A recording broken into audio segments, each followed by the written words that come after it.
Sir, நம்ம நாட்டில் மக்களை பிரித்து பேசுறது அப்படிங்கிறது தான் அரசியலாகவே ஆகிவிட்டது. இந்த நாட்டை ஒற்றுமைப்படுத்தி சுதந்திரம் வாங்க வேண்டும் என்று ஏராளமான பெரியோர்கள், அது விவேகானந்தரிலிருந்து ஆன்மீகத்துறையிலையும் அரசியலையும் தேசியத்தையும் கலந்து பேசினவங்க, மகாத்மா காந்தி, சர்தார் பட்டேல், ஜவஹர்லால் நேரு கூட, பல வித்தியாசங்கள் இருந்தால் கூட இந்த நாட்டை ஒற்றுமைப்படுத்த வேண்டும் என்று நினைத்தவர்கள். இப்போ என்ன இருக்குது, அரசியலில் எப்படி பிரிக்கலாம், பிரித்து எப்படி நாம் அதுக்குள்ளே நாம் புகுந்து ஓட்டு வாங்கலாம்ங்கிற ஒரு வாக்கு வங்கி அரசியல் வந்த பிறகு எத்தனையோ விதமாக முஸ்லீம், கிறிஸ்தவம், இந்த ஜாதி அந்த ஜாதி, அதே மாதிரி நார்த் வர்சஸ் சவுத். பல பேருக்கு இந்த எலக்ட்ரல் ஹிஸ்ட்ரியே தெரியாது.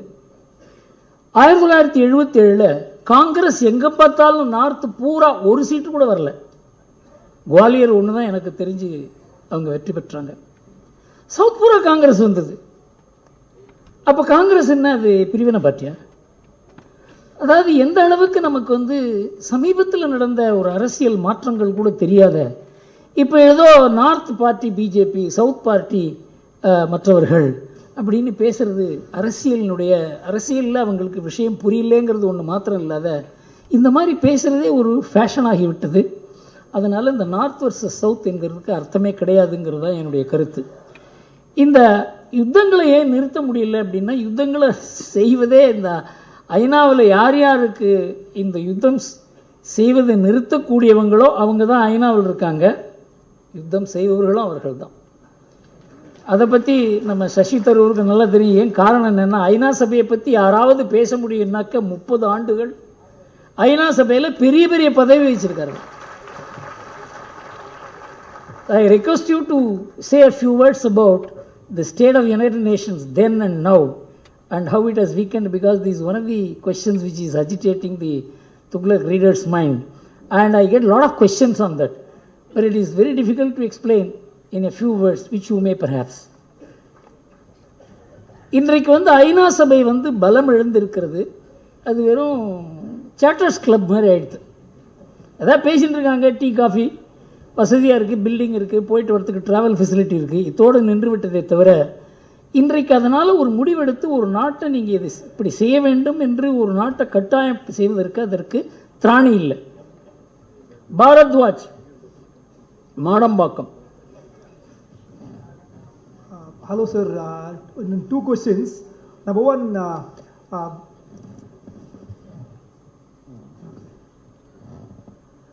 பாஜக மீது இன்னைக்கு பல கட்சிகளுக்கு பயம் அதிகமாக இருக்கு. ஸோ இன்ஃபேக்ட் யாருக்கு அதிக பயம் அப்படின்னு தான் நம்மளுக்கு புரியவே இல்லை. ஆனால் திமுக, அதிமுக, காங்கிரஸ், இது நீங்கள் 1, 2, 3 அப்படின்னு ஆர்டர் படுத்தி யாருக்கு பயம் அப்படின்னு நீங்கள் சொல்லணும், அதிகம் அப்படின்னு நீங்கள் சொல்லணும். Question number 1. Question number 2 sir, இன்னைக்கு மந்த்லி 2 times இன்ஃபேக்ட் ஒரு ப்ராக்டிஸாக போச்சு. ஏடிஎம்கேக்கு பிஜேபியோட அலையன்ஸ் இல்லை அப்படின்னு சொல்லி இன்ஃபேக்ட் ரீசெண்டாக எஸ்டிபிஐ மீட்டிங் கூட எடப்பாடி அவர்கள் அட்டன் பண்ணிட்டாரு. இதுக்கு மேலே எதுக்கு பாஜக ஒரு சைலண்ட் மோட்லேயே இருக்கு, பேச மாட்டேங்குது? இதுக்கு மேலே பாஜக பேசவும் இல்லை, ஏதாவது சொல்லி. அந்த ஃபைனல் கொஸ்டின்ஸ் ஆடியன்ஸ்க்காக, அண்ணாமலை அவர்கள் தமிழக முதல்வராக எந்த வருஷம் வருவாரு, உங்க கருத்து என்ன, உங்க ஆர்வம் என்ன? Thank you sir. Thanks a lot.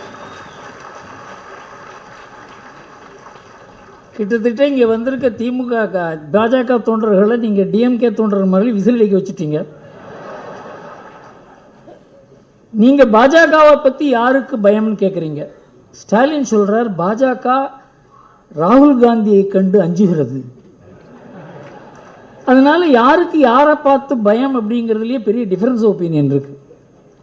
பாஜகவை பற்றி ஏன் எல்லோரும் அஞ்சுகிறார்கள் என்றால், பாஜக ஒரு கட்சி மாத்திரமல்ல, அது ஒரு இயக்கம், அது ஒரு சித்தாந்தம், அது ஒரு வாழ்க்கை முறை. இது ஏதோ ஒரு நாள் 2 நாளில் இது உருவாகலை. 100 ஆண்டு ஆர்எஸ்எஸ் இதுக்காக தபஸ் செய்திருக்கிறது. ஆர்எஸ்எஸ் இல்லாத பாஜக மற்ற கட்சிகள் போல தான் இருக்கும். அதற்கு ஒரு தேசபக்திங்கிற ஒரு தன்மை இருந்தால் கூட அது நாணயம், நேர்மை, கட்டுப்பாடு, இந்த கடமை கண்ணியம் கட்டுப்பாடுன்னு சொல்கிறாங்களே, அது ஆர்எஸ்எஸ்ல தான் இருக்குது. அதனால் பாஜகவுக்கு பின்னால் ஒரு பெரிய சக்தி இருக்கிறது என்றதை நாம் புரிந்து கொண்டால்தான் ஏன் பாஜகவை கண்டு அஞ்சுகிறார்கள் என்பது புரியும். அடுத்து ஏடிஎம்கே பற்றி கேட்டார். ஏடிஎம்கேங்கிறது ஒரு கட்சியே கிடையாது, அதுக்கு லீடரே அந்த ரெட்டையில தான். அதனால் அது எடப்பாடி தலைவர்னு சொல்லி நாம் அதை பற்றி ஏடிஎம்கே வந்து தள்ளியும் வைக்கக்கூடாது, அதை தழுவவும் கூடாது. அதுதான் பாஜகவுடைய லட்சியம். அவங்க வந்து நல்லா தெரியும், அவங்களுக்கு அரசியலில் பண்ணுறதுக்கு பாஜகவோட ஒரு நல்ல ஒரு யுக்தியான ஒரு பார்ட்டியை இன்றைக்கி பார்க்க முடியாது. எல்லாரும் சத்தீஸ்கரில் காங்கிரஸ் தான் ஜெயிக்கும்னு எல்லாரும் காங்கிரஸ்காரங்களே படுத்து தூங்கிட்டாங்க. என்ன ஆச்சுன்னு உங்களுக்கு தெரியும். என்ற தெரு தெருவாக எந்த இடத்துல எத்தனை ஓட்டு நமக்கு இருக்குன்னு பாஜகவுக்கு தெரிந்த ஒரு தலைவர் இருக்கார், அவர் பேர் அமித்ஷா. அதனால் பாஜக ஏதாவது பேசினாலும் பேசாமல் இருந்தாலும், விரோதமாக பேசினாலும் மௌனமாக இருந்தாலும் நட்பாக இருந்தாலும் அதுக்கு ஒரு காரணம் இருக்குங்கிறத மாத்திரம் நீங்கள் புரிந்து கொள்ளுங்கள். சுப்பிரமணியம் அக்கரைப்பட்டி,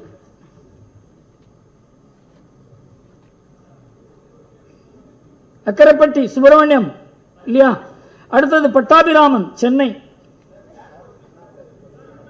சாரி, அண்ணாமலை எப்போ சிஎம் ஆவார்னு கேட்டு அதுக்கு எப்போ வழிபறக்குன்னு கேட்குறாரு, அது சொல்லுங்கன்னு பதில் கேட்குறாங்க. அதுவும் பாஜக முடிவு செய்யும் எப்பொழுது சொல்வது என்பது. எப்பவுமே ஒரு தயாரிப்பு இல்லாத ஒன்று சொல்லக்கூடாது. தயாரிப்புடன் தான் எதையுமே செய்ய வேண்டும். எனக்கு அரசியலில் ரொம்ப நாள் 1976-77 ரொம்ப ஆழ்ந்த ஒரு ஈடுபாடு உண்டு. நான் கண்டது என்னவென்றால், எதைக்குமே ஒரு தீவிரமான ஒரு தயாரிப்பு இருக்கணும். ஒரு கூட்டத்தை கூட்டி பவரை கையில் சீஸ் பண்ணால் என்ன ஆகுங்கிறதுல தமிழ்நாட்டில் திமுக பவருக்கு வந்ததுலேன்னு தெரிஞ்சது.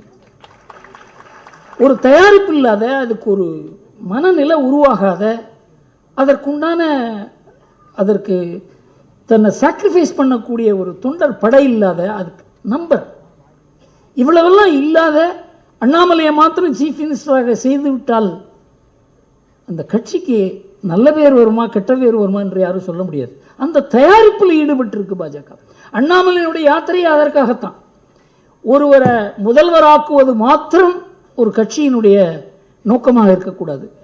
அவர் முதல்வராக்கி அந்த தமிழ்நாட்டுக்கு என்ன நல்லது செய்ய முடியும் அந்த கட்சியால் அப்படிங்கிற ஒரு தயாரிப்பும் தேவை. சுப்பிரமணியம் அக்கரைப்பட்டி வந்திருக்காரா? பட்டாபிராமன் நீங்களா சார்? சுப்பிரமணியம் பட்டாபிராமன். சரி, பட்டாபிராமன் கேளுங்க, அப்புறம் சுப்பிரமணியம். லேட்டாக வந்துடுறீங்க. எனது பேர் பட்டாபிராமன். அனைவருக்கும் மாலை வணக்கம். நான் 40 வருடங்கள் மேலே துக்ளக் படித்துக் கொண்டிருக்கிறேன். முதல் கேள்வி, காமன் சிவில் கோட். நிறைய டிஸ்பியூட்டில் சொத்தும் சரி விவகாரத்து கேஸ்லையும் சரி நிறைய டிஸ்பியூட்டில் சுப்ரீம் கோர்ட்டு ஒரு தீர்ப்பு சொல்லியிருக்கு. இதுக்கு தீர்வு வந்து காமன் சிவில் கோட் தான். அதை நடைமுறைப்படுத்துவதற்கு என்ன சாதக பாதகங்கள், அதை வந்து ஆசிரியர்கள் விளக்க வேண்டும். இரண்டாவது கேள்வி, மாலத்தீவில் திடீர்னு இந்தியாவுக்கு எதிராக எதுக்கு அவங்க வந்து அறிக்கைகள் கொடுக்குறாங்க? அந்த அதிபரே அது மாதிரி மோடிக்கும் திரு மோடி அவர்களுக்கும் இந்தியாவுக்கு எய்தாப்பில் அறிக்கை கொடுக்குறாங்க. அதை பற்றி வராமல் ஆசிரியர் கூற வேண்டும். வணக்கம், நன்றி. மாலத்தீவில் வந்து 100% முஸ்லீம்கள். அங்கே ஏராளமான பாகிஸ்தானுடைய இன்ஃப்ளூயன்ஸ், தீவிரவாதிகளுடைய இன்ஃப்ளூயன்ஸ் பெருகி கொண்டே போய்கொண்டிருக்கிறது. நமக்கு அவங்களுக்கு நல்ல உறவு இருக்குது. அதில் இருக்க நல்லவர்கள் பலவர் நம்மோட சேர்ந்து வேலை செய்யணும்னு நினைக்கிறாங்க. அதில் இந்த பர்டிகுலர் தேர்தலில் நமக்கு எதிரானவர்கள் வெற்றி பெற்றதுனால இந்த மாதிரி ஒரு நிலை, இந்த நிலை நீடிக்காது. ஆனால் இதை வந்து சீனாவும் பாகிஸ்தானும் அவங்களுடைய நலனுக்காக பயன்படுத்தி கொள்வதனால இன்றைக்கு ஒரு பெரிய பிளவு ஏற்பட்டிருக்கிறது. இது நீடிக்காது என்பது தான் எனக்கு தெரிஞ்சவர்கள். அதை சசி தரூர் அதை பற்றி கூறலாம். எனக்கு தெரிந்த வரையில் இது நீடிக்காது என்று தான் தோன்றுகிறது. பொது சிவில் சட்டம் என்பது ரொம்ப நாளாக இந்த நாட்டுக்கு வந்து பொது சிவில் சட்டம் என்பது எல்லோரும் ஒரு மாதிரி இருக்க வேண்டும் என்பது பொது சிவில் சட்டம் அல்ல. எல்லோருக்கும் சில அம்சங்கள் பொதுவாக இருக்க வேண்டும். ஏனென்றால் பிரச்சனைகள் வாழ்க்கையில் பாருங்கள், ஒரு விவாகம் என்பது எல்லா மதத்திலையும் எல்லா சமுதாயத்துக்கும் எல்லோருக்குமே முக்கியமானது. ரெண்டாவது, விவாக ரத்து வருகிறது, குழந்தை பிறக்கிறாங்க, அதில் பிரச்சனை வருது. குடும்ப பிரச்சனையெல்லாம் எல்லா மதத்துக்கும் எல்லா சமுதாயத்துக்கும் எல்லா இனத்துக்கும் பொதுவானதுனால பொது சிவில் சட்டம் தேவை. அது அந்த மதத்தினுடைய நம்பிக்கைகளையோ அந்த மதத்தினுடைய கோட்பாடுகளையோ அது வந்து அதுக்கு எதிராக இருக்க போகிறதில்லை. ஆனால் இப்போ என்ன அதுக்கு தோற்றம் கொடுக்கப்படுகிறது என்றால் இந்த பொதுவான விஷயங்களில் கூட அந்த மதத்தினுடைய கோட்பாடுகள் தான் இருக்க வேண்டும். ஃபார் எக்ஸாம்பிள் சொன்னார் இந்த நெக்டரில் 4 பேரை திருமணம் செய்து கொள்ள வேண்டும். அது ஒரு கோட்பாடு இல்லை. அந்த காலத்தில் அரேபியாவில் அந்த மாதிரி ஒரு நிலைமை இருந்தது. அதற்காக அங்கே இருந்ததை இங்கே அது மதத்தினுடைய உரிமைன்றது மாத்திரம் இல்லாத அந்த மதத்தினுடைய நம்பிக்கை என்று ஆக்கிவிட்டார்கள்.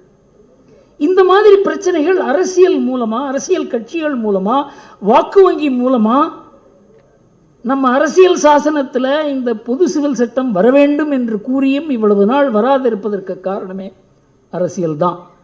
அதை சுப்ரீம் கோர்ட் பொது சிவில் சட்டம் வர வேண்டும் என்று கூறியதனால இந்த பொது சிவில் சட்டம் வரப்போவதில்லை.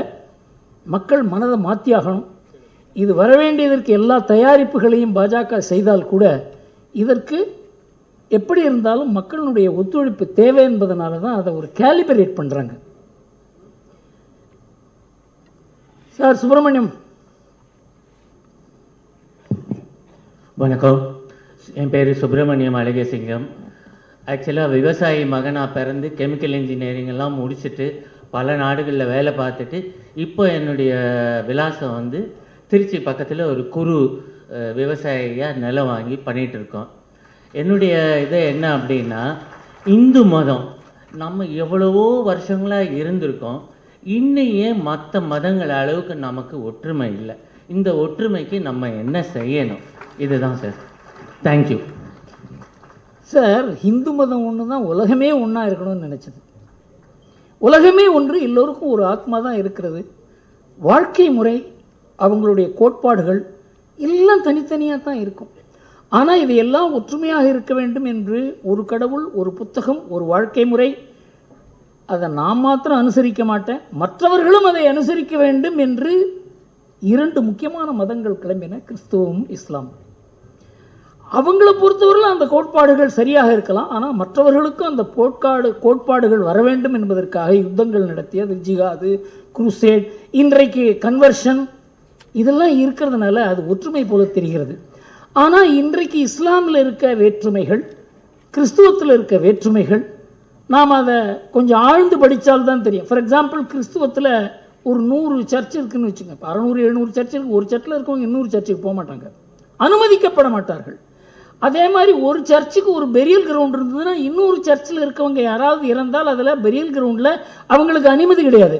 நம்மதில் பார்த்தீங்கன்னா யார் இறந்தாலும் ஒரே இடத்துக்கு தான் நாம் போவோம். இது ஒற்றுமை இல்லையா? நாம் எல்லாரும் எல்லா கோயிலுக்கு போவோம், அது ஒற்றுமை இல்லையா?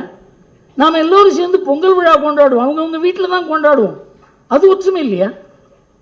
ஒற்றுமை என்பது மனதளவில் நாம தான் உலகத்துக்கு முதல்ல மனதளவில் ஒற்றுமை போகிறோம், சித்தாந்த அளவில் ஒற்றுமை போகிறோம். கடவுள் நம்பிக்கையில் ஒற்றுமை வேண்டாம். நம்ம முதல்ல கேட்டால் நம்ம 33 கோடி தேவர்கள்னு சொல்லுவாங்க. ஒரு ஆளுக்கு ஒரு கடவுள் வச்சோம். நாம் நீ இஷ்டப்படி வச்சுக்கோ. தனிநபருக்கு ஒரு கடவுள், கிராமத்துக்கு ஒரு கடவுள், குலத்துக்கு ஒரு கடவுள், நினைச்சே பார்க்க முடியாது. ஆனால் எல்லாத்துக்கும் பின்னால் பிரம்மன்கிற ஒரே கடவுள் தான்ங்கிற நம்பிக்கை நமக்கு இருக்கிறதுனால தான் நாம் ஒரு நாடாக இருக்கோம்.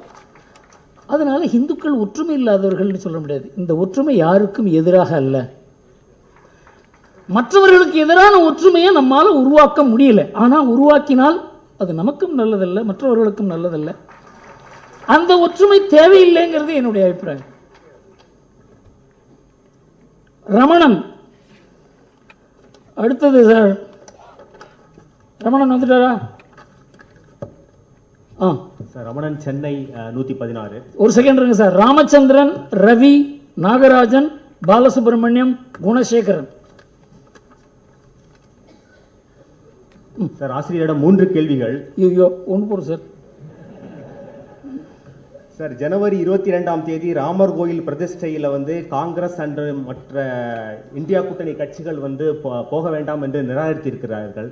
அதோடைய பின்விளைவுகள் அவர்களுக்கு தேர்தலில் எந்தெந்த மாதிரியான விளைவுகளை ஏற்படுத்தும், அது பற்றி ஆசிரியருடைய கருத்தை தெரிஞ்சுக்க விரும்புகிறேன். 1, தமிழ்நாட்டுக்கு துணை முதல்வர் பதவி அப்படின்னு வந்ததுன்னா அதனால ஏதாவது அட்வான்டேஜஸ் இருக்கா, அதனால என்ன நன்மைகள் ஏற்படும் தமிழ்நாட்டுக்கு? இது என்னுடைய 2வது கேள்வி. 3வது கேள்வி, இந்த அரவிந்த் கெஜ்ரிவாலுக்கு நிறைய சம்மன் மேலே சம்மன் வந்து கொடுத்துட்டு இருக்காங்க. அவர் எதுக்குமே ஆஜராக மாட்டேங்கிறாரு. அவருடைய ஹானஸ்டி இஸ் பிகம் கொஸ்டின்டு. அதை பற்றி ஆசிரியருடைய கருத்து என்ன, அதை பற்றி சொல்லணும்னு கேட்டுக்கிறேன். தேங்க்யூ. அரவிந்த் கெஜ்ரிவால் ஆனஸ்டி இப்போ தான் கொஸ்டின்ன்றது இவருக்கு தெரியும்.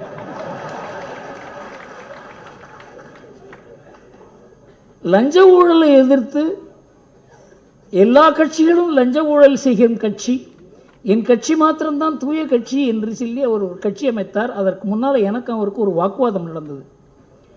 அதாவது அந்த பெரிய ஒரு அண்ணா ஹசாரேனுடைய ஃபாஸ்ட் இருந்தது, அதுக்கு 2 நாளைக்கு முன்னால். அப்போ என்ன ஸ்ரீ ரவிசங்கர் கூறி என்னை அரவிந்த் கெஜ்ரிவால் வந்து பார்த்தார். அது காரணம் என்னவென்றால் 2011 இந்த உண்ணாவிரதம் நடக்கிறது. இது எப்படி 2014 தேர்தல் வரைக்கும் இந்த போராட்டத்தை எப்படி தொடர்வது? எனக்கு ஆச்சரியம் என்னென்னா, இவர் அரசியல் இல்லாத, எதிர்கட்சி அரசியலே ஈடுபடாத, கட்சி அமைக்காத இவருக்கு ஏன் தேர்தல் பற்றி இந்த மாதிரி ஒரு நோக்கம் வந்தது? அப்போ வந்து நான் கேட்டேன், அவரை நீங்கள் என்ன தான் பண்ண போகிறீங்க?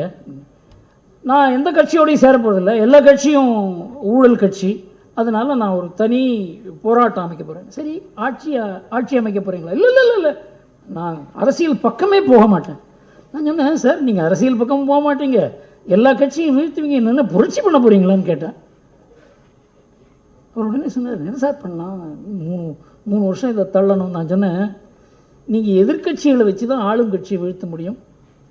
அந்த எதிர்கட்சி பதவிக்கு வந்து தவறு செய்ததுன்னா மற்ற எதிர்கட்சிகளை வச்சு தான் அந்த ஆளும் கட்சியை வீழ்த்த முடியுமே தவிர, ஜனநாயகத்தில் 2 பக்கமும் கட்சி இருக்க போகிறது. நீங்கள் வந்து எல்லாரையுமே வெறுத்து ஒரு அரசியல் செய்ய முடியாது, அது தேசிய அரசியலாக இருந்தால் கூட. என்ன இப்போ நான் ரொம்ப I have move too far, என்ன செய்வதுன்னு கேட்டார். நான் சொன்னேன், அண்ணா ஹசாரே அவர் உண்ணாவிரதம் இருக்கும்பொழுது நீங்கள் மற்ற காங்கிரஸ் எதிர்ப்பு கட்சி தலைவர்களெல்லாம் அழைத்து அவருக்கு மாலை போட்டு அவரோட கொஞ்சம் ஸ்டேஜில் ஒரு 5 நிமிஷம் 10 நிமிஷம் உட்கார வச்சிங்க அப்படின்னு சொன்னால், எதிர்கட்சிகள் எல்லாம் அண்ணா ஹசாரே தலைமையில், அன்றைக்கு ஜெயபிரகாஷ் நாராயண் தலைமையில் 1977 ஒன்றா வந்த மாதிரி வர முடியும் அப்படின்னு சொன்னேன். இல்லை சார், அவங்களெல்லாம் எதிர வேணால் உட்காரட்டும், அண்ணா ஹசாரே பக்கத்தில் உட்காரக்கூடாதுன்னு சொன்னேன். அத்வானி போன்ற தலைவர்கள்லாம் பப்ளிக் மீட்டிங்கில் உட்கார்ற மாதிரி உட்காரணும், அவங்க வந்து அண்ணா ஹசாரே பக்கத்தில் உட்காரக்கூடாது அப்படி என்று சொன்னார். நான் சொன்னேன், சார் உங்களுக்கு அரசியலும் தெரியல, இதை நீங்கள் எப்படி கொண்டு போக போகிறீங்கன்னு தெரியல, இது ஒரு பெரிய இந்த காங்கிரஸினுடைய ஊழல்னால ஒரு பெரிய ஒரு ஊழல் எதிர்ப்பு இயக்கம் தயாராகி கொண்டிருக்கிறது.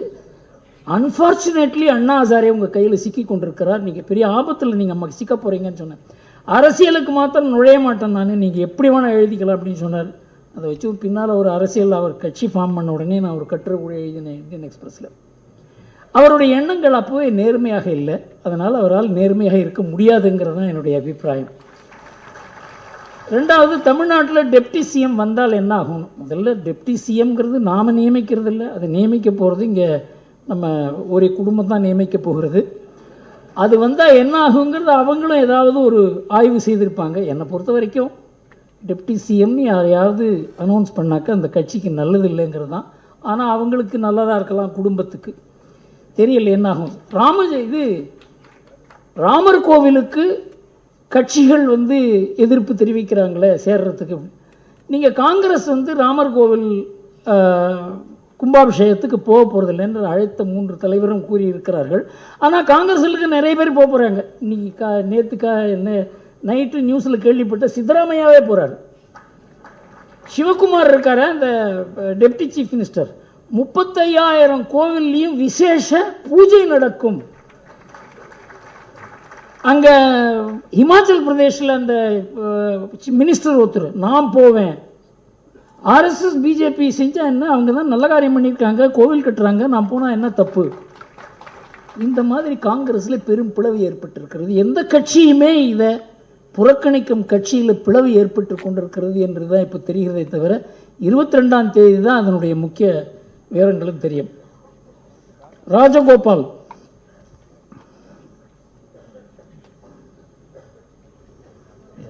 மேடையில் வீட்டிற்கும் அதை உற்று நோக்கும் அனைத்து அரசியல் அறிவு ஜீவிகளுக்கும் என் அன்பார்ந்த மாலை வணக்கங்கள். My question is simple and straight forward. திமுகவின் ஊழல் அனைத்து வட்டங்களிலும் அனைத்து துறைகளிலும் உலக பிரசித்தம். அதை அடக்குவதற்கும் ஒடுக்குவதற்கும் பாஜக ஏன் இவ்வளவு தயங்குகிறது? I think it is going in slow motion mode. I would like to know why. Thank you sir. Sir, நீங்கள் இந்த பொன்முடி கேஸை பற்றி படிச்சிருப்பீங்க. பொன்முடி கேஸ் அது பின்னால் சொல்லுவேன், பட் உங்களை சுருக்கமாக சொல்கிறேன். அது 1996 2001 நடந்த ஊழல். அதுக்கப்புறம் அந்த கேஸை போட்டாங்க ஜெயலலிதா வந்து. அதை என்ன பண்ணாங்க, 2004 இந்த மேஜிஸ்ட்ரேட் இந்த கேஸில் ஒன்றுமே கிடையாதுன்னு தள்ளுபடி பண்ணிட்டார். அதை மறுபடியும் உயர்நீதிமன்றத்துக்கு கொண்டு போனால் உயர்நீதிமன்றமும் சொல்லிட்டு அதில் ஒன்றும் இல்லை இந்த கேஸில் அப்படின்னு. உச்சநீதிமன்றத்துக்கு போய் 2015 உச்சநீதிமன்றம் இந்த வழக்கில் ஆதாரம் இருக்கிறது, இதை நீங்கள் இன்வெஸ்டிகேட் பண்ணணும். எப்போ 1995 நடந்த 2015 உச்சநீதிமன்றம் கூறுகிறது இதை விசாரணை செய்ய வேண்டும் என்று. அதை விசாரணை செய்து அது ஒரு ஸ்பெஷல் கோர்ட் அமைக்கிறாங்க. ஏன்னா இது சாதாரண கோர்ட்டாக இருந்தாக்க அவங்க வந்து ஒரு மாதிரியாக மேனேஜ் பண்ணிடுறாங்க. விசேஷ கோர்ட் அமைத்து அவர்களுக்கு இந்த கேஸ் கொடுக்கப்படுகிறது. அந்த கேஸ் நடந்து 169 சாட்சியங்கள் அவங்க எக்ஸாமின் பண்ணிட்டாங்க. திடீர்னு அந்த மேஜிஸ்ட்ரேட் ஒரு லெட்டர் எழுதுகிறார் 2022 ஜூனில்.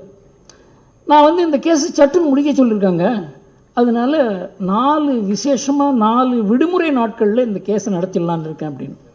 அந்த கேஸ் இந்த வெங்கடேஷ் ஜட்ஜி இருக்கார், அவர்கிட்ட போகுது. அவர் தான் அந்த கட்சியை அந்த கிரிமினல் கேஸ் எல்லாம் பார்க்குற நீதிபதி. அவருக்கு ஏதோ ஒரு மாதிரியாக இருக்குதுடா, இந்த மாதிரிலாம் ஒரு ரெக்வஸ்ட் வருது அப்படின்னு. அதெல்லாம் நீங்கள் ஒன்றும் பண்ண வேண்டாம், நீங்களே இந்த கேஸை நடத்தக்கூடாது அப்படின்னு சொல்லிட்டார். ஏன்னா இது அவசரமாக நடத்துவதால் இதுக்கு பின்னால் ஏதோ ஒரு பின்னணி இருக்கிறது என்பது அவருக்கு புரிந்து விட்டது. அப்போ என்ன பண்ணுறாங்க, ரொம்ப முக்கியம், நாம் எல்லோரும் இதை பற்றி சிந்திக்க வேண்டும். 2 உயர் நீதிமன்ற நீதிபதிகள் சென்னையில் இருக்கவங்க நம்ம தலைமை நீதிபதிக்கு ஒரு கடிதம் எழுதுகிறாங்க. இந்த கேஸை வந்து விழுப்புரத்துலேருந்து வேலூருக்கு டிரான்ஸ்ஃபர் பண்ணலாம். எதுக்காக? அதை உச்ச நீதிமன்ற நீதிபதி பாவம் அவர் ஏற்றுக்கிட்டார். அதை அவருக்கு விஷயம் தெரியாது இது என்னன்னு. உடனே இந்த கேஸ் வேலூருக்கு டிரான்ஸ்ஃபர் ஆகிறது. 4 நாளில் 172 சாட்சியங்களை விசாரித்து 370 டாக்குமெண்ட்டை படித்து 280 பேஜில் ஒரு ஜட்ஜ்மெண்ட் எழுதி இவர் நிரபராதி அப்படின்னு சொல்கிறாங்க. இந்த மாதிரி ஒரு ஜுடிஷியல் சிஸ்டம் இருக்கும் பொழுது மோடி என்ன பண்ண முடியும்? யார் தான் என்ன பண்ண முடியும்? அதனால் விஜிலன்ட் பப்ளிக் ஒப்பீனியன் மூலமாகத்தான் இதை பண்ண முடியும். அது மாதிரி நாணயமாக இருக்க ஓரிரு நீதிபதிகள் மூலமாக தான் இந்த மாதிரி கேஸெல்லாம் வந்து வெங்கடேஷ் என்ன பண்ணார் தெரியுமா? அந்த கேஸை தன் கையில் எடுத்து இது விசாரிக்கப்பட வேண்டிய கேஸ் அப்படின்னு சொன்னதில் பெரிய ஒரு பூகம்பமே கிளம்பிட்டு. அவர் பேரெல்லாம் சொன்னாங்க. பெரியார் அப்போவே சொன்னார், நாம் சட்டம் பாஸ் பண்ணானே பாப்பான் தான் நீதிபதியாக இருந்து எல்லாத்தையும் நடத்துவான். அந்த மாதிரி அளவுக்கு நீச்சமான ஒரு பிரச்சாரம் நடந்தது. அவர் அதை கண்டு பயப்படலை. நான் தான் இந்த கேஸை நடத்துவேன்னு சொன்னார். உச்சநீதிமன்றம் கடைசியில் கூறியது, இந்த மாதிரியெல்லாம் ஒரு ஜட்ஜி இருக்கிறது நமக்கு கடவுள் வரப்பிரசாதம் என்று சொன்னார். அதனால் ஒரு பிரைம் மினிஸ்டர் ஏராளமான ஒரு அதிகாரத்தை கொடுத்து ஒரு பிரைம் மினிஸ்டர் வந்து விட்டதால நீங்கள் லஞ்சமெல்லாம் குறைஞ்சிரும்னு நினைக்காதீங்க. இது ஒரு பிரம்மாண்டமான பிரச்சனை. ரவி யார்? ராமச்சந்திரன், டி ராமச்சந்திரன், திருச்சி. ராமச்சந்திரன், திருச்சி 21. கடந்த 2.5 வருடங்களில் திராவிடன் மாடல் ஆட்சி சாதித்த சாதனைகள் என்ன? இதனால் எதிர்வரும் காலங்களில் தமிழகமும் தமிழக மக்களும் சோதனைகள் வேதனைகள் எப்படி மக்கள் எதிர்கொள்ள இருக்கிறார்கள்? சார், இந்த துக்ளக் ஆஃபீஸில் எப்போவுமே கொஞ்சம் அந்த முரசொலியை படிப்போம். முரசொலியை படிக்காத நமக்கு தமிழக அரசியல் புரியறதோ இல்லையோ திமுக அரசியல் புரியாது. அதில் இந்த திராவிட மாடல் பற்றி எத்தனை முறை பேசியிருக்காங்க அப்படின்னு எழுதி சொன்னால் இந்த புஸ்தகம் பூரா எழுதிருக்கு சார். அதில் எத்தனை நாளில் ஒரு கிட்டத்தட்ட 5th July, 7th July, 2nd July, 8th July எல்லாம் திராவிட மாடல். இது எழுதி இந்த புஸ்தகம் முடிஞ்சிட்டு சார், இந்த புஸ்தகம் போகாது, இன்னொரு புஸ்தகம் வேணும்னு கேட்குறாங்க. அது மாதிரி இந்த திராவிட மாடலுங்கிற வார்த்தையை அர்த்தம் இல்லாமல் இதை அகில இந்திய அளவுக்கு கொண்டு போவேன்னு கூறுகிற அளவுக்கு இங்கே ஒரு என்ன சொல்கிறதுன்னே புரியல. இது ஒரு அரசியலாக என்னன்னே தெரியல. இதெல்லாம் நம்ம பத்திரிகைகள் இதில் ரொம்ப திராவிட மாடல்னு எல்லா பேப்பரும் போடுறோம். பேர் குறிப்பிட விரும்பலை, எந்த பத்திரிக்கையும் இதுக்கு என்னையா அர்த்தம்னு கேட்கல, எந்த அரசியல் கட்சியும் கேட்கல, பாஜகவை தவிர யார் இது திராவிட மாடல்னா என்னன்னு கேட்கல. அதிமுகவுக்கு பயம், இதை கேட்டால் நம்ம திராவிடம் இல்லைன்னு சொல்லிடுவாங்களோன்னு பயம். பாஜகவை தவிர இது யாரும் திராவிட மாடல்னா என்னன்னு கொஞ்சம் சொல்லுங்க சார்னு யாருமே கேட்கல, எந்த பத்திரிக்கையும் கேட்கல, எந்த அறிவுஜீவியும் கேட்கல. அதனால அவர் தொடர்ந்து பேசிக்கொண்டே இருக்கிறார். அதில் இன்னும் ஒன்று மாதிரி சேர்த்துருக்காரு. இப்போ அது பின்னால் சொல்கிறேன். எல்லாருக்கும் எல்லாம் அதுதான் திராவிட மாடல். அதனால் இதனுடைய சாதனையே என்ன அப்படின்னாக்க, எத்தனை முறை நாங்கள் திராவிட மாடல்னு சொன்னாலும் அது எதிர்ப்பதற்கு ஆள் இல்லை என்பது மாத்திரம்தான் அதனுடைய சாதனையை தவிர வேறு எதுவும் சாதனையாக நமக்கு தெரியவில்லை. ரவி, தர்மபுரி. அனைவருக்கும் பணிவான வணக்கம். இந்த பக்கமும் இல்லை, அந்த பக்கமும் இல்லை, மையம் என்று ஒரு கட்சி ஆரம்பித்த திரு கமல்ஹாசன் இப்போது எங்கே மையம் கொண்டிருக்கிறார்? இரண்டாவது கேள்வி, 2024 நாடாளுமன்ற தேர்தல் பாரத பிரதமர் திரு நரேந்திர மோடிக்கானது என்றால் 2026 சட்டமன்ற தேர்தல் திரு அண்ணாமலைக்கானது என்று எப்படி நிரூபிக்க வேண்டும் என்று தாழ்மையோடு கேட்டுக்கொள்கிறேன். நன்றி. முதல் கேள்வி என்ன சார் கேட்டீங்க? கமல்ஹாசன்.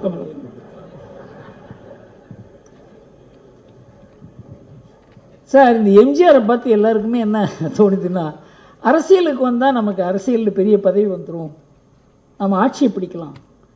எம்ஜிஆர் அப்படி இல்லை. எம்ஜிஆருக்கு ரெண்டு முக்கியமான அவருக்கு அட்வான்டேஜஸ் இருந்தது. ஒன்று அந்த திமுகவுக்குள்ளேயே ஒரு கட்சி வளர்ந்தது அவருக்கு, அவருடைய ரசிகர் மன்றம். அது ரசிகர் மன்றம் கட்சிக்கு வெளியில் இல்லை. அவங்க பூத் மெயின்டெனன்ஸ்லேருந்து, அவங்க எலெக்ஷனில் நிற்கிறதுலேருந்து அது ஒரு தனி பொலிட்டிக்கல் பார்ட்டியாகவே உள்ளே இருந்தது. அவர் வெளியில் வந்த உடனே ஒரு political party, readymade political party இருந்தது, யாருக்குமே இல்லை. நான் ரஜினியோட இதை பற்றி பேசியிருக்கேன். அவர் அரசியலுக்கு வரணும்னு சொன்னபோது இதெல்லாம் பேசும்பொழுது, சார் உங்களுக்குன்னு ஒரு அமைப்பு இல்லாத இந்த ரசிகர் மன்றத்தை மாத்திரம் வைத்து ஒரு கட்சி நடத்த முடியும் என்று எனக்கு தோன்றவில்லைன்னு நான் சொல்லியிருக்கேன் அவர்கிட்ட. வெளியில் எல்லோரும் என்ன நினச்சாங்க, நான் அரசியலை அவர் இழுக்கிறேன்னு நினச்சாங்க. கிடையாது, அவருக்கு ஆலோசனை தான் கூறினேன் நான். அதனால் எல்லாரும் என்ன நினைக்கிறாங்க, நமக்கு கூட்டம் வந்தாக்க நாம் ஒரு கட்சி நடத்தி விடலாம். அது மாதிரி ஏமாந்தவர் தான் கமல்ஹாசன். எங்கிட்ட பேசினார் அவர், ப்ரைவேட் கான்வர்சேஷன் தான், கொஞ்சம் சொல்லலாம் இருக்கேன். நான் கேட்டேன், சார் நீங்கள் 5 பேர் இருக்காங்களா சார் நீங்கள் நம்புற மாதிரின்னு கேட்டேன். 5 பேர். ஆனால் உன் நாணயமாக இல்லைன்னு சொல்லுவார். முதல்ல என்னதான் கூப்பிட்டு கேட்டார். பல பேர் கேட்டுருக்கலாம், ஆனால் என்ன முதல்ல ஆரம்பத்திலே கேட்டார். நான் சொன்னேன், அப்போ நீங்கள் கட்சி ஆரம்பிக்காதீங்க சார் சொன்னேன். 5 பேர் நம்பிக்கையாக இல்லைன்னா ஒரு கட்சி ஆரம்பித்தா எப்படி நடக்கும்? அதனால் இதெல்லாம் ஒரு ஃபோர்தாட் இல்லாத, கற்பனை இல்லாத, பவர் கையில் வந்தால் என்ன ஆகும், என்ன மாதிரி ஆள்லாம் நம்ம சுற்றி இருக்கான், அவன்லாம் என்ன செய்வான், இந்த மாதிரி ஒரு சிந்தனை இல்லாத ஒரு போக்கு இருக்கிறதுனால கூட்டம் சேருவதால் மாத்திரம் ஒரு கட்சி அமைக்க முடியாது என்பதை நிறைய பேர் பார்த்துருக்கோம். ஓரளவுக்கு சக்ஸஸ் ஆனது விஜயகாந்த், அவராலையும் முடியாத போச்சு. அதனால் கூட்டத்தால் மாத்திரம் இன்றைக்கு ஒரு கட்சி அமைக்க முடியாது என்பதற்கு கமல்ஹாசன் உதாரணம். சார், 2024 பாஜக எந்த அளவுக்கு தமிழ்நாட்டில் ஒரு ஈர்ப்பை காமிக்கிறதோ அதுக்கு தகுந்தபடி 2026 பாஜக அண்ணாமலையை ப்ரொஜெக்ட் பண்ணும். சார், ஒரு ஆளை ப்ரொஜெக்ட் பண்ணுறது இப்படின்னு சொன்னாக்க, இப்போ ராம்தாஸ் கூட தான் அன்புமணியை ப்ரொஜெக்ட் பண்ணுறாரு. அன்புமணிக்கே ஒரு கூச்சமாக போச்சு. அந்த முறை இந்த துக்ளக்கில் ஆண்டு விழாவில் அவர் அழைத்திருந்தோம். அவருக்கு என்ன பண்ணுறதுன்னே புரியல. அவர் தான் முதலமைச்சர் கேண்டிடேட் அப்படின்னு சொல்லி பிஎம்கே சொல்லியிருக்கு. தயாரிப்பு இல்லாத அண்ணாமலையை அனௌன்ஸ் பண்ணுறது எந்த அளவுக்கு உச்சிதம்ங்கிறத பாஜக முதல்ல அவங்களுடைய தயாரிப்பு தான் முக்கியம். அண்ணாமலை ரெடி, கட்சி அப்படிங்கிறது பின்னால் தான் பார்க்கணும். ஓகே, அதனால் அண்ணாமலை முதல்வர் வேட்பாளராக வர வேண்டும் என்பதில் என்னை விட தீவிரமாக யாரும் இருக்க முடியாது. ஆனால் அதுக்கு வேண்டிய தயாரிப்பு இல்லை என்றால் அதன் மூலமாக நல்லது நடக்குமா கெடுதல் நடக்குமா என்பதையும் நாம் யோசிக்க வேண்டும். ஆனால் என் மனதில் பாஜகவினுடைய வளர்ச்சி இந்த வருகிற 2 ஆண்டில் எப்படி இருக்கோ அதுக்கு தகுந்த மாதிரி இந்த முடிவு ஏற்படும் என்று தோன்றுகிறது. வி. நாகராஜன். என் பேர் ராமகிருஷ்ணன், திருமணாதிபுரம் ராமகிருஷ்ணன். ஸோ விட்டீங்க எங்கே சார்? திருமணாதிபுரம் ஆமாம் ஆமாம் ஆமாம், கரெக்ட் கரெக்ட். திருவண்ணாதபுரம் ராமகிருஷ்ணன் பெயர். அனைவருக்கும் வணக்கம், ஆசிரியருக்கும் வணக்கம். என்னுடைய கேள்வி என்னென்னா, தமிழ்நாட்டில் துக்ளக் வாசகர்கள் எல்லா மாவட்டங்களிலும் இருக்கிறார்கள். ஸோ தேசிய உள்ளங்களுடைய கோரிக்கை என்னென்னா, இந்த மாதிரி துக்ளக் ஆண்டு விழா இந்த வருடமாவது பல்வேறு இடங்களில் தொடர்ந்து நடக்க வேண்டும்.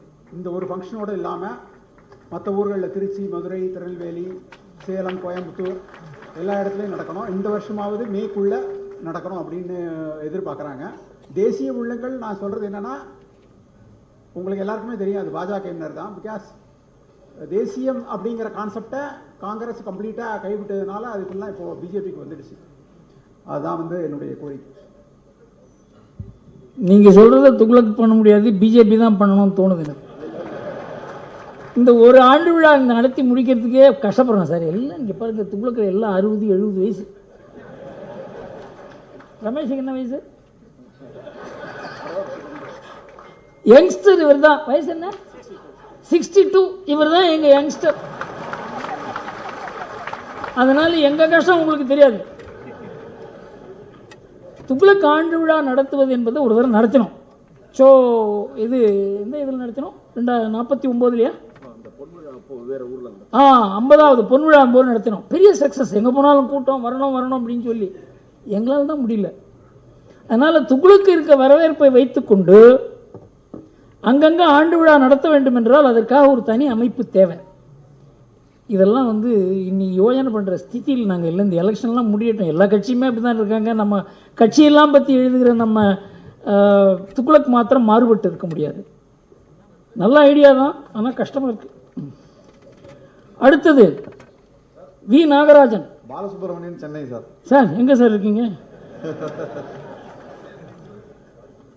பாலசுப்ரமணியன் சென்னையா? ஆமாம் சார். கூப்பிட்டீங்க சார். ஆமாம் கரெக்ட். ஆமாம் sir. India alliance, a group of gangsters, they are venom towards Modi and their anger to come to power. I feel they will do anything to come to power, like provoking the Muslims to do terror activities. Do you feel the BJP government is prepared to face them? Thank you. Sir,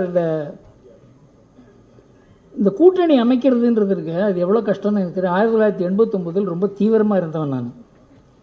கூட்டணின்னு எப்போ announce பண்ணாங்களோ அப்போவே ஆபத்து வந்துடுதுன்னு அர்த்தம். நாங்கள் என்ன 1989 நாங்கள் என்ன முடிவு பண்ணோம், அது பின்னால் சொல்லலான்னு இருக்கேன். கூட்டணிங்கிற பேரையே உபயோகப்படுத்தாதீங்க அப்படின்னு. அந்தந்த ஸ்டேட்டில் என்னென்ன அட்ஜஸ்ட் பண்ண முடியுமோ பண்ணுங்க அப்படின்னு சொல்லி தான் 1989 ராஜீவ்காந்தியை தோற்கடிக்க முடிஞ்சது. கூட்டணின்னு சொன்ன உடனேயே யார் தலைவர், யார் செக்ரட்டரி, யார் மினிஸ்டர், யார் பிரைம் மினிஸ்டர், இதில் போய் மாட்டிக்கிட்டாங்க. அதனால் இந்தி கூட்டணி அப்படின்றதுக்கு வெற்றி பெறுவதற்கு வாய்ப்பு இல்லை. ஆனால் நிறைய ஒரு குழப்பங்களை உருவாக்க முடியும் அவங்களால. ஆனால் அதை இன்றைக்கு பாஜக இருக்கிற நிலைமையில் இந்த குழப்பங்கள் எல்லாம் அவங்களால எதிர்கொள்ள முடியுங்கிறது தான் என்னுடைய நம்பிக்கை. நாகராஜன். அனைவருக்கும் மாலை வணக்கம். ஜாதிவாரி கணக்கெடுப்பு இதை தமிழக அரசு மத்திய அரசு பக்கம் தள்ளிவிட்டு இருக்கிறது, எல்லா இடத்துலையும் எடுக்கணும்னு. ஆனால் ஆசிரியர் பல ஆண்டுகளுக்கு முன்பாக ஜாதி ரீதியாக ஒரு ஆய்வு கட்டுரை நடத்தி துக்ளக்கில் வெளிவந்தது. லூதியானா, மத்திய பிரதேசம், குஜராத் மற்றும் சென்னை குப்பங்களில் விட எந்த அளவுக்கு ஜாதி ரீதியாக அவங்க பொருளாதார முன்னேற்றத்துக்கு உதவுதுன்றது. அப்போ இந்த ஜாதி ரீதியாக கணக்கெடுத்து இதை அமுல்படுத்தி இந்த தமிழகத்தினுடைய பொருளாதார நிலையை உயர்த்த முடியுமா அப்படி என்பதற்கு அந்த கட்டுரை திரும்ப துக்ளக்கில் வெளியிடப்படுமா? அது கட்டுரை மாத்திரம் இல்லை, 1992 நாடு முழுவதும் 11 ஆண்டுகள் நான் பயணம் செய்து எந்தெந்த இடத்துல தொழில் முனைவோர் இருக்காங்க, தொழில் அதுவாக வளர்ந்திருக்கிறது, அரசாங்கத்தினுடைய உதவி இல்லாத தொழில்கள் எப்படி வளர்ந்திருக்கிறது, அதில் தான் லூதியானா, பட்டாலா, ராஜ்கோட், ஜாம்நகர், மோர்பி இந்த மாதிரி பல இடங்களுக்கு போய் தமிழ்நாட்டிலையும் சிவகாசி அந்த மாதிரி இடங்களை பார்த்தபோது என்று தெரிஞ்சதுன்னா, சமுதாயங்கள் மூலமாகத்தான் தொழில் வளர்கிறது, தொழில் முனைவோர் வளர்கிறார்கள், ஒருத்தர் ஆதரவு கொடுக்குறாங்க, அவங்களுடைய சேமிப்புகளை அவங்களுக்கு தெரிஞ்சவங்களுக்கு கொடுக்குறாங்க, சமுதாயத்தில் ஒரு கண்ட்ரோல் இருக்குது, யாரும் தவறு செய்ய முடியாது. இதனால் அது ஒரு சோஷியல் கேபிட்டல் என்று நான் பெரிய அளவுக்கு இதை பற்றி எழுதியிருக்கேன். தண்ணீர் விட்டோ வளர்த்தோம்ல பல கட்டுரைகள் வந்திருக்கிறது. ஆனால் அரசியலில் போனால் அந்த சமுதாயத்துக்கும் கெடுதல், அரசியலுக்கும் கெடுதல். இந்த ஜாதிவாரி கணக்கெடுப்பு அப்படின்னு கூறுவதே அரசியல் கட்சிகள் தான். அவங்களுக்கு இந்த ஜாதியை எப்படி நம்மோட சேர்த்துக்கிறது, மற்ற ஜாதியோட, என்ன 2 ஜாதியை பிரிக்கிறது தான் அரசியலே இன்றைக்கு. ஆனால் யார் வியாபாரம் பண்ணுறாங்களோ, தொழில் பண்ணுறாங்களோ, மற்ற ஜாதியோட நல்ல உறவு இருக்கணும்னு நினைப்பாங்க. ஸோ பொருளாதாரத்தில் ஜாதி எல்லோரையும் இணைக்கிறது, அரசியலில் ஜாதி எல்லோரையும் பிரிக்கிறது. அதனால் cost in politics is dangerous, cost in economics is prosperity அப்படிங்கிறத பற்றியே நான் ஆர்டிக்கல் எழுதியிருக்கேன். ஜாதி என்பதை 2 விதமாக பார்க்க முடியும். ஒன்று ஆக்கப்பூர்வமாக பார்க்க முடியும், அது ஒரு கலாச்சார பண்பு, நாகரிகம் உள்ள, அதாவது ஒரு பழக்க வழக்கம் உள்ள, ஒருத்தருக்கு ஒருத்தர் புரிந்து கொண்டு வேலை செய்யக்கூடிய அளவுக்கு ஒரு பெரிய ஒரு அன்இன்கார்பரேட்டட் கம்பெனி போல அது. ஆனால் அதையே அரசியலில் கொண்டு வரும்பொழுது ஜாதியும் பிரிகிறது, அரசியலையும் பிரிக்கிறது. அதனால் அரசியல் நோக்கத்தோடு இந்த ஜாதிவாரி கணக்கெடுப்பு என்று கூறுவதால் அது தவறு என்று தோன்றுகிறது. பாலசுப்ரமணியன் பாடி குணசேகரன் ராயப்பேட்டை.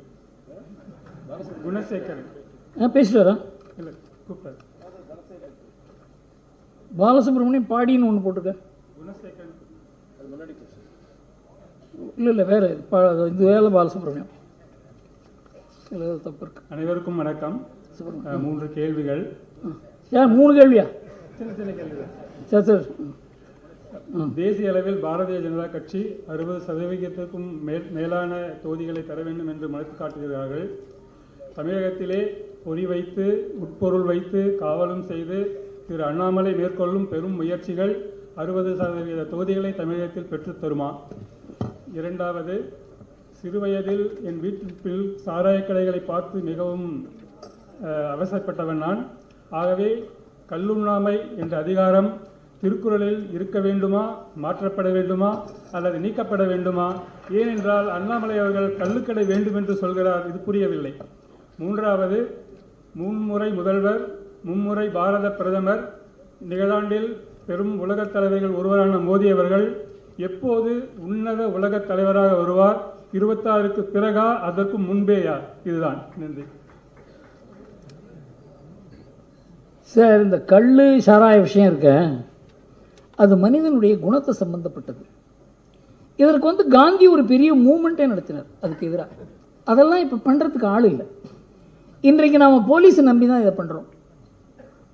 இந்த மதுவிலக்கை கொண்டு வரும்போது கள்ளச்சாராயம் காய்ச்சறாங்க, அது போலீஸும் கள்ளச்சாராயம் காய்ச்சறவங்களும் சேர்ந்துக்கிறாங்க.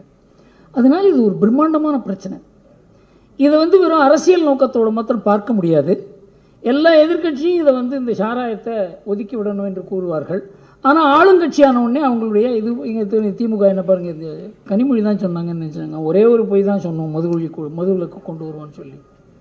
1000 பொய்யை சொல்லி ஒரு கல்யாணத்தை பண்ணுன்னு சொல்லுவாங்க. நாங்கள் ஒரே ஒரு பொய்யை சொல்லி தானே ஆட்சிக்கு வந்தோன்னு கேட்டாங்க தாங்கம்மா. அதாவது எல்லாருமே எதிர்கட்சியில் இருக்கும்பொழுது கூறுவதெல்லாம் ஆளுங்கட்சியாக இருக்கும்போது அவங்களால செய்ய முடிவதில்லை. அதில் மதுவிலக்கும் ஒரு முக்கியமான விஷயம்.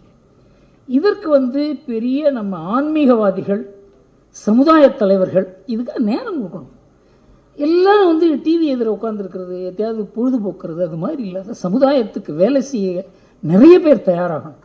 ஒரு காலத்தில் இருந்தாங்க, நானே பார்த்துருக்கேன். நான் இளைஞனாக இருக்கும்போது எத்தனையோ பேர் சமுதாயத்துக்காக வேலை செய்யவர்கள் இருந்தாங்க. இப்போல்லாம் யாருமே அந்த மாதிரி வரதில்லை. காரணம் என்றால் அரசியல் அந்த அளவுக்கு நம்ம மனசை தாக்கி இருக்கிறதுனால பொது வாழ்வு என்றாலே அரசியல் என்று ஆகிவிட்டது. அதனால தான் இந்த மாதிரி பிரச்சனைக்கெல்லாம் நம்ம தீர்வு காண முடியல. இந்த பிரச்சனைக்கு தீர்வு காண வேண்டும் என்றால் இது ஆன்மீகவாதிகளும், சமுதாய நலன், தேச நலன், நம்ம குடும்ப நலன், பெண்கள் நலன், இதில் ஈடுபாடு உள்ளவங்கள்லாம் சேர்ந்தாதான் இந்த காரியம் முடியுமே தவிர ஒரு கட்சியால் இது முடியும் என்று எனக்கு தோன்றவில்லை. அடுத்தது 60% என்ன சார் கேள்வி? 300க்கு மேலே வரும் பிஜேபின்னு சொல்கிறா. இங்கே 60% தொகுதி வருமா தமிழ்நாட்டில் பிஜேபி? சார், தமிழ்நாட்டில் பிஜேபி 60% தொகுதி வருமானு நீங்கள் இப்போ கேட்டீங்கன்னா அதுக்கு என்னால் பதில் சொல்ல முடியாது. ஆனால் பிஜேபி இந்த தேர்தலில் தனியாக நின்றால் கூட பெருமளவு வாக்குகள் வாங்கும் என்பது மாத்திரம் தெரியும். எந்த தொகுதியில் அவங்க ஜெயிப்பாங்க? பல தொகுதியில் அவங்க சில தொகுதியில் ஜெயிக்கக்கூட முடியும். பல தொகுதிகளில் அவங்க 2வது ஸ்தானத்தில் கூட வர முடியும்னு சொல்கிறாங்க. இந்த தேர்தலில் தான் அது தெரியுமே தவிர அதுக்கு முன்னால் ஒரு கணிக்க முடியும் என்று தோன்றவில்லை. அடுத்தது மோடியினுடைய தலைமை. சார் மோடி தான் இப்போ உலகத் தலைவரே, உயர்றதெல்லாம் கிடையாது. இந்த நாட்டுக்கே ஒரு பெரிய உயர்வு வந்திருக்கிறது. அதில் மோடிக்கு ஒரு பெரிய பங்கு இருக்கிறது. ஏனென்றால் அந்த மாதிரி முடிவுகள் எடுத்தார். அந்த மாதிரி இந்த நாட்டை திரட்ட முடிஞ்சது, அந்த நாட்டை சக்தியாக உருவாக்க முடியுது. அதை பின்னால் கூறுகிறேன். அதனால் மோடி பெரிய தலைவராக இனிமே உருவாவாரா இல்லை, உருவாகி இருக்கிறாருங்கிறத நாம் ஏற்றுக்கொள்ளணும். தேவகுமார் தீக்ஷிதர்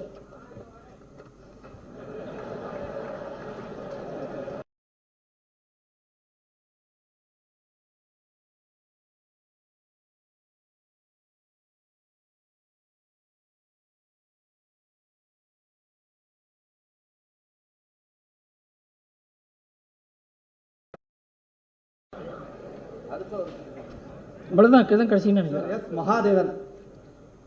மகாதேவன் ஒரு பேரே இல்லையே.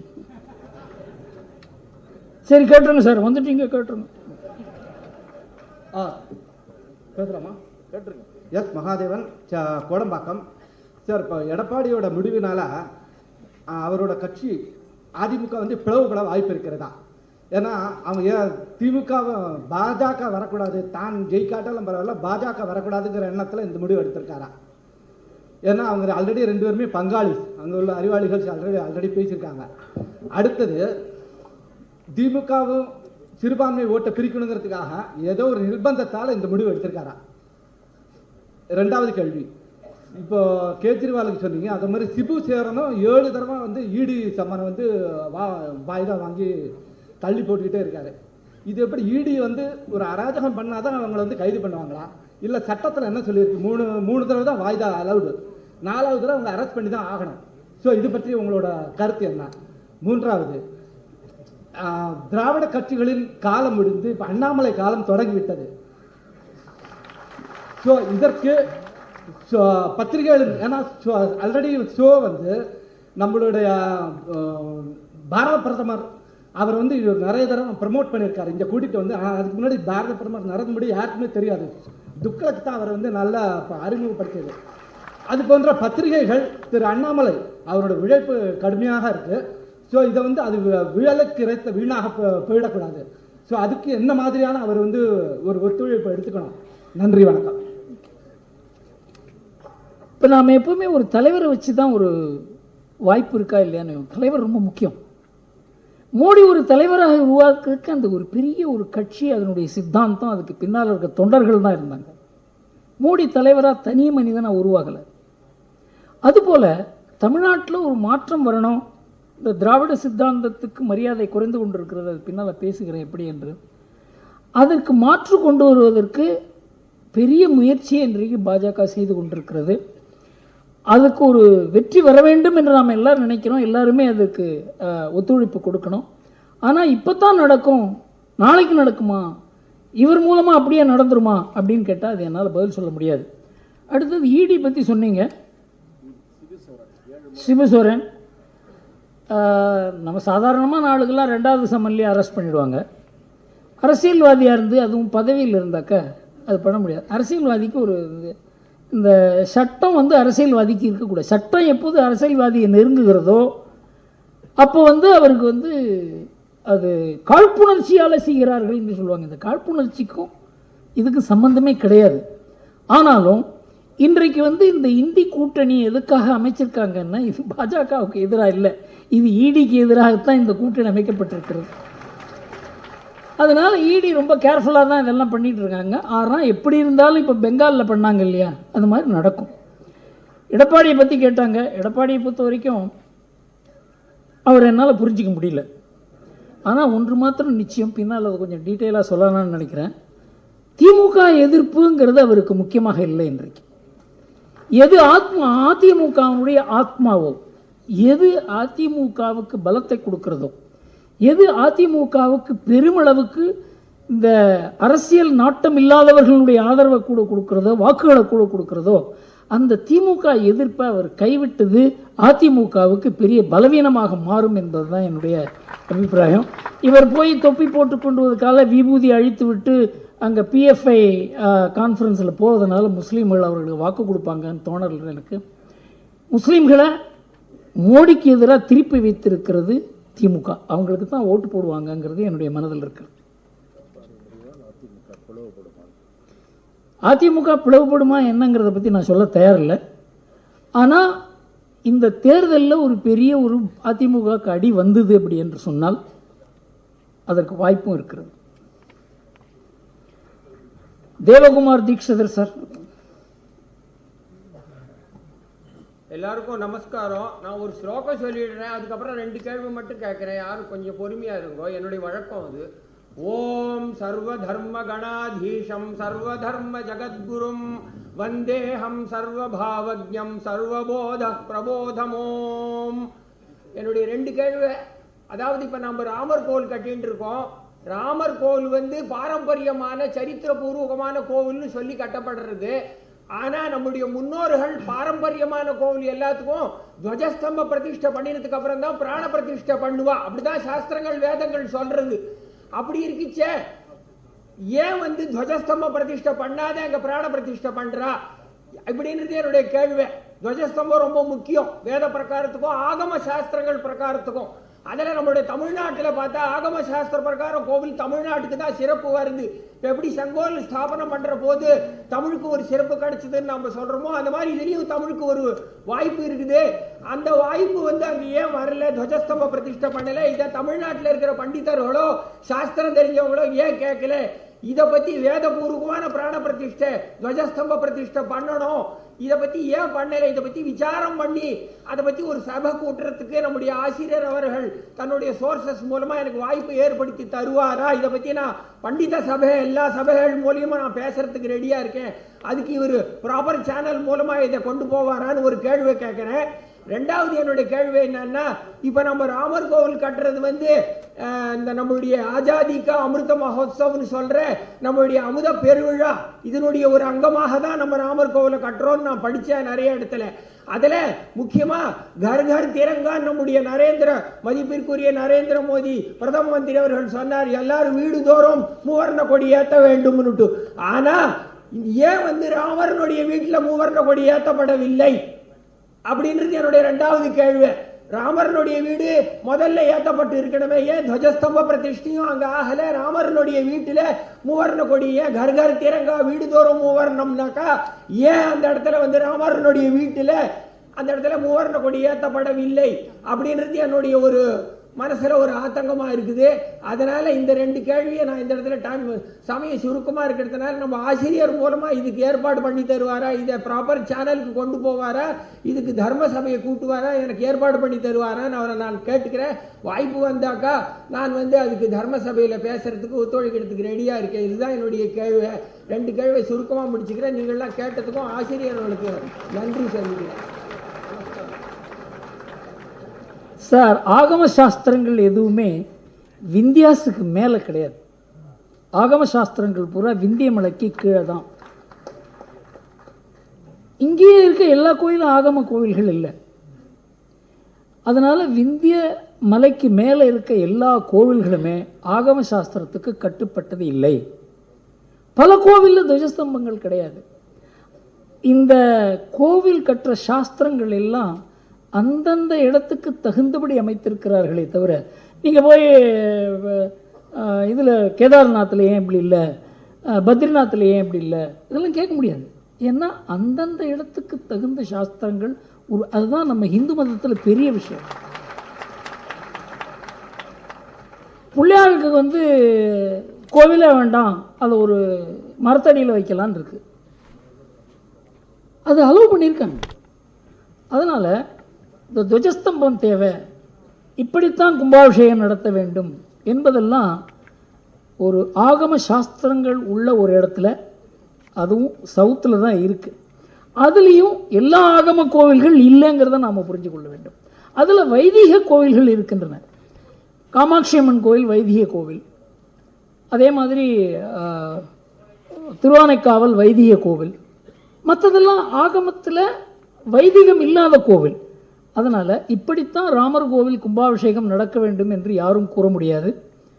அங்கே இருக்கவங்க, காசியில் இருக்கவங்களை அந்த ஊரில் இருக்க எக்ஸ்பர்ட்ஸை கன்சல்ட் பண்ணி அதை பண்ணுறாங்க.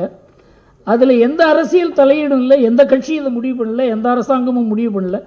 இதை தெளிவுபடுத்தி இருக்கிறார்கள். இதுலேயும் அரசியல் வந்திருக்கிறது. இதிலேருந்து நாம் தெளிவு பெற வேண்டியது ஒன்று என்னவென்றால், இதெல்லாம் பண்ணினவங்க இதுக்காக ரொம்ப கஷ்டப்பட்டுருக்காங்க. அவங்கள நான் கண்ணால் பார்த்தேன்.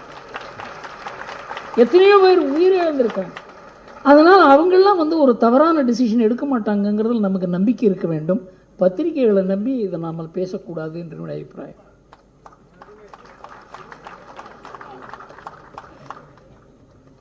Now time has come for me to do a very difficult job of introducing Mr. Shashi Tharoor.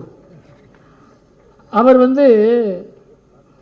நம்ம அண்ணாமலையும் அவரும் இருந்தாக்கா சேர்த்து இன்ட்ரடியூஸ் பண்ணாக்க இருக்க. ரெண்டு பேரும் வித்தியாசமானவர்கள். ஆனால் ரெண்டு பேருக்குள்ளேயும் நிறைய வித்தியாசம் இருக்கிறது. இவர் லண்டனில் பிறந்தவர், அமெரிக்காவில் படித்தவர். அதாவது இந்த நாட்டினுடைய வாசனையோடு செய்திருக்கிறார். அவர் எழுதிய புத்தகங்கள்லாம் நம்ம நாட்டினுடைய கலாச்சாரம், பண்பு, பாரம்பரியம், இது சார்ந்த அரசியல். அவர் ஹிந்து நோக்கத்தை கூட, அதாவது வேற பார்வையில் அதை பார்த்துருக்கார். 20 புத்தகங்கள் எழுதியிருக்கிறார். உலக அளவில் பெரிய எழுத்தாளர், அறிவுஜீவி, சர்வதேவ அரசியல் நிபுணர். 30 ஆண்டுகள் நான் சொன்ன கோஃபி ஆனன் கீழே இருந்திருக்கார். இவர் யுனைடெட் நேஷன் செக்ரட்டரி ஜெனரல் பதவிக்கே போட்டி போட்டவர். உலகம் பூரா இவர், நம்ம நாட்டை விட வெளிநாட்டில் அதிகம் தெரியும். இவரை பற்றி தெரியும். 3 முறை நம்ம திருவனந்தபுரத்திலிருந்து மக்களவைத் தேர்தலில் தேர்வாகி வெளியுறவுத்துறை துணை அமைச்சராக இருந்தவர், மினிஸ்டர் ஸ்டேட்டாக இருந்தவர். புத்தகங்களுக்காக விருது பெற்றவர். எல்லாரும் புத்தகம் எழுதுறாங்க, நான் கூட தான் எழுதுறேன். ஆனால் அவருக்கு உலக அளவில் பெரிய ஒரு விருதுகள் கிடைச்சிருக்கு. காமன்வெல்த் ரைட்டர்ஸ் பிரைஸ், இதெல்லாம் நமக்கெல்லாம் கிடைக்காத சமாச்சாரம். அதே மாதிரி crossword life time achievement award, இது ரொம்ப பிரபலமான ஒரு அவார்டு, அது கிடைச்சிருக்கு. சாகித்ய அகாடமி அவார்டு கிடைச்சிருக்கு. அதனால் இவர் ஏன் இவர் அழைத்தேன் என்றால், இவருக்கு எனக்கு ஒரு உறவு இருந்தால் கூட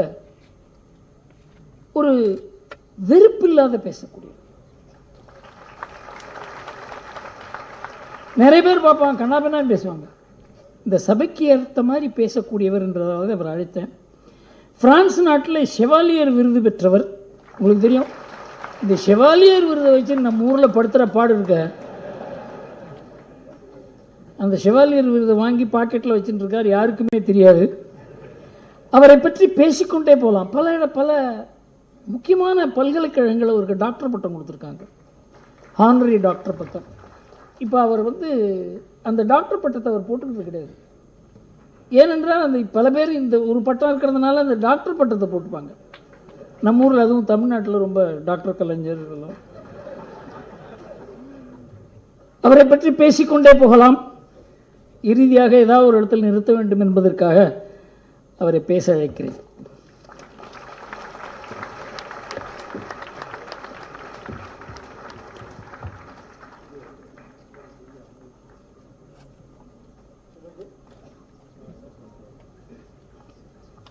திரு சசி தரூர் அவர்கள் இப்போது உங்கள் மத்தியில் உரையாற்றுவார். Congress working committee member Shri Shashi Tharoor will address now.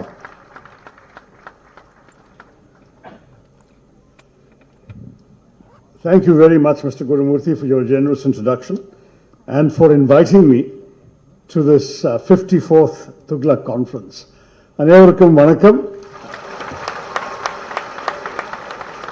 I'm truly sorry to say Tamil பேசிடாது முடியாது, but nonetheless I look forward to speaking to you in English, and I'm sure that Mr. Gurumurthy assures me that you will all understand me well enough to disagree with me. And I must say that I was amused and reassured when he said I'm not the only congressman who has come to this stage. And I'll tell you why. I mean, I certainly, as a young student and so on, I used to read about Cho Ramaswamy and Tughlaq and hear about these conferences. And I must say that Mr. Gurumurthy has continued this tradition with this very lively interactive format. And I thought it would be very interesting to come and be part of it when he invited me to do so. Because for me, I think many of us in politics spend our whole time talking to people who already agree with us. We are spending our time preaching to the converted, as the Christians like to say. And I think it is important for us occasionally to meet and address people who may not agree with us, but at least we should have a dialogue across our political divides. So I've come to you in that spirit.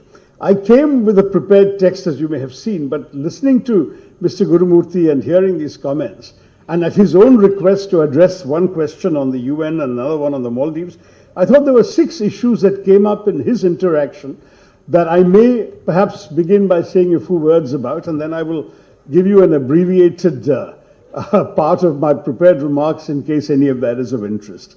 But since there were 6 things during the interaction that I thought would be worth addressing, I'll depart from my text and talk about those.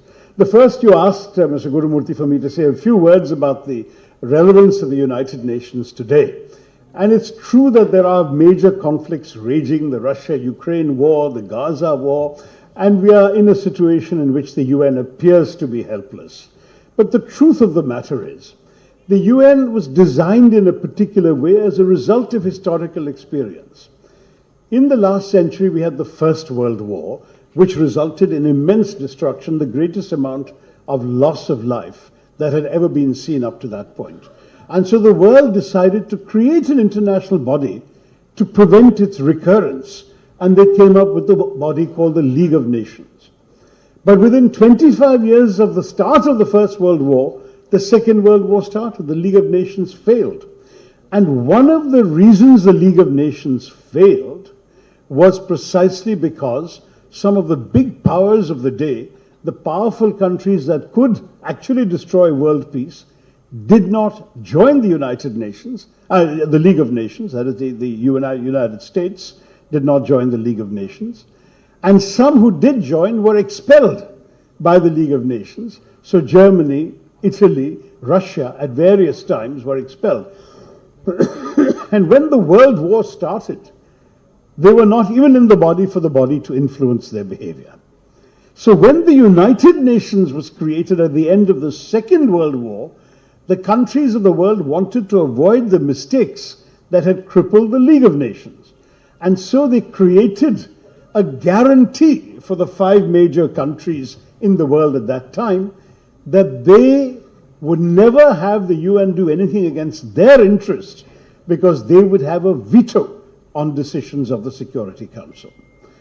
And that was why when the United Nations Security Council was set up, 5 countries were given permanent seats with a veto, and when they all agree, wonderful things can be done by the UN. The UN has won half a dozen Nobel Prizes. But when they don't agree, the UN is unable to act because, for example, on the Ukraine war, Russia itself is obviously a participant and they are not going to allow any resolution to be passed against their interest. They would veto it.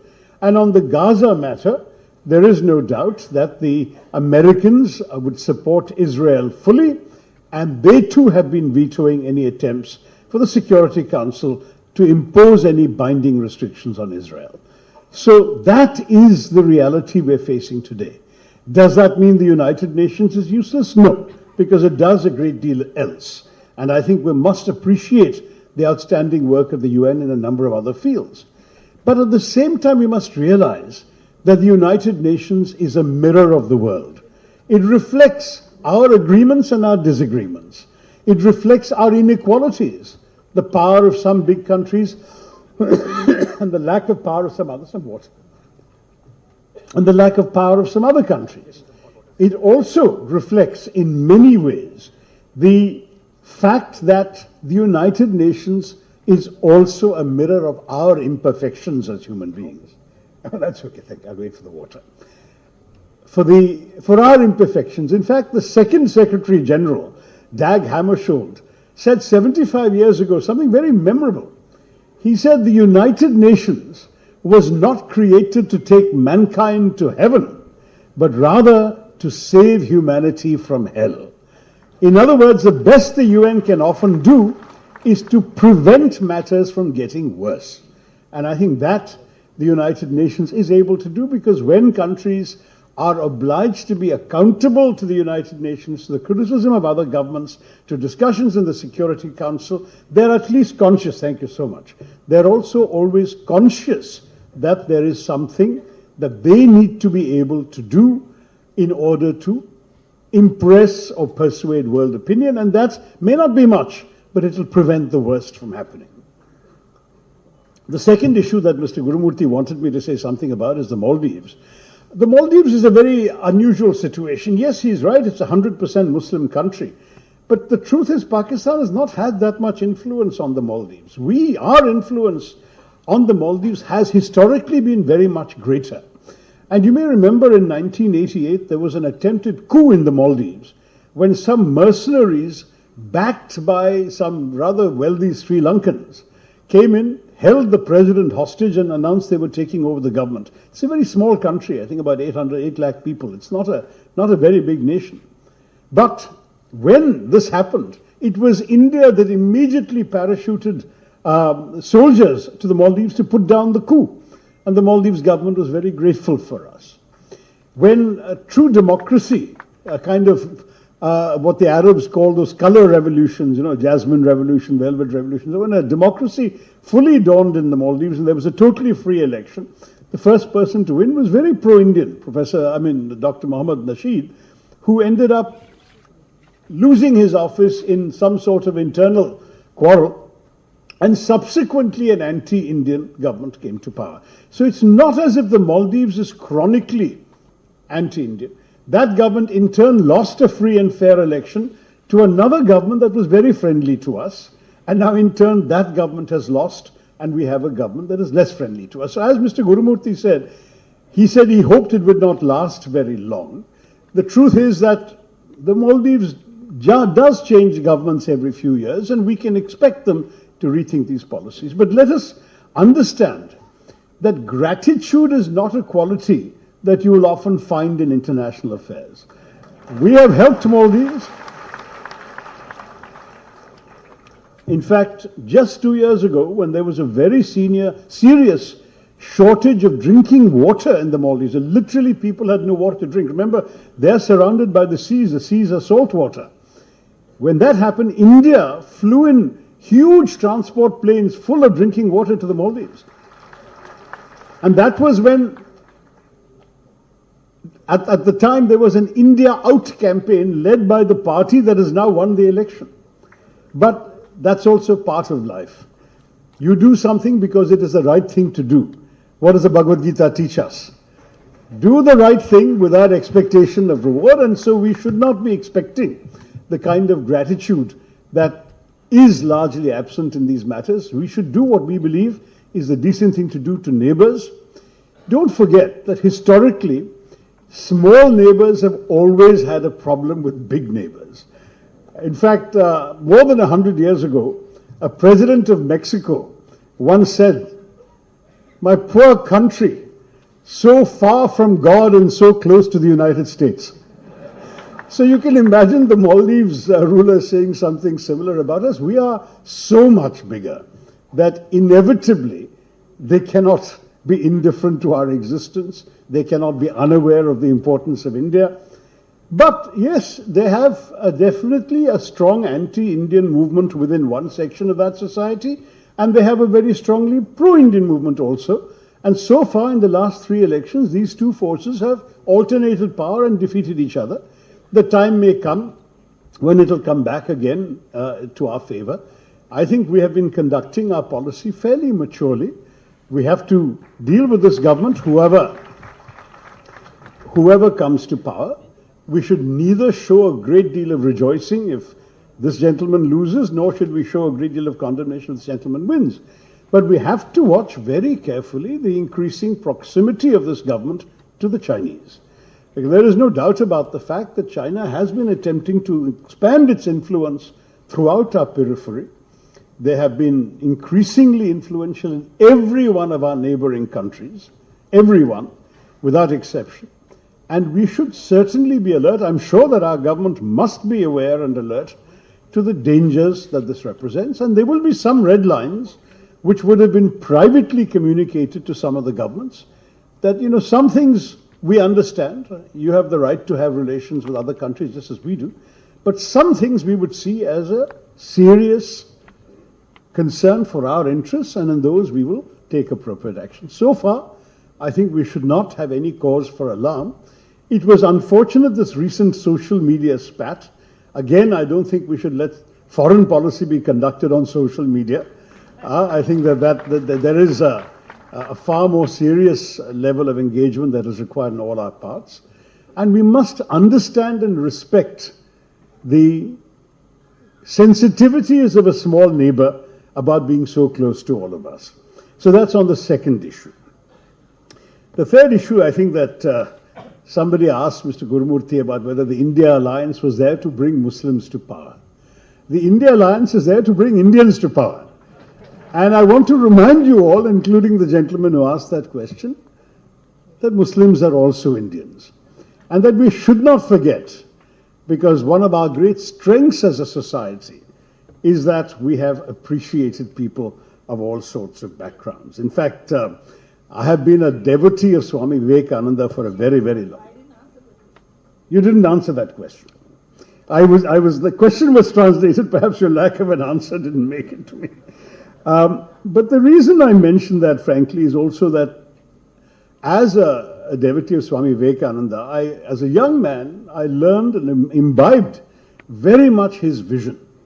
You may remember, those of you who have read and listened to Vivekananda, that he used to quote the Shiva Mahimna Stotram very often, which says that just as different rivers flow down different hills and valleys, some straight, some winding, and end up in the same sea, so also all ways of worship end up at the same divine, the same Brahman.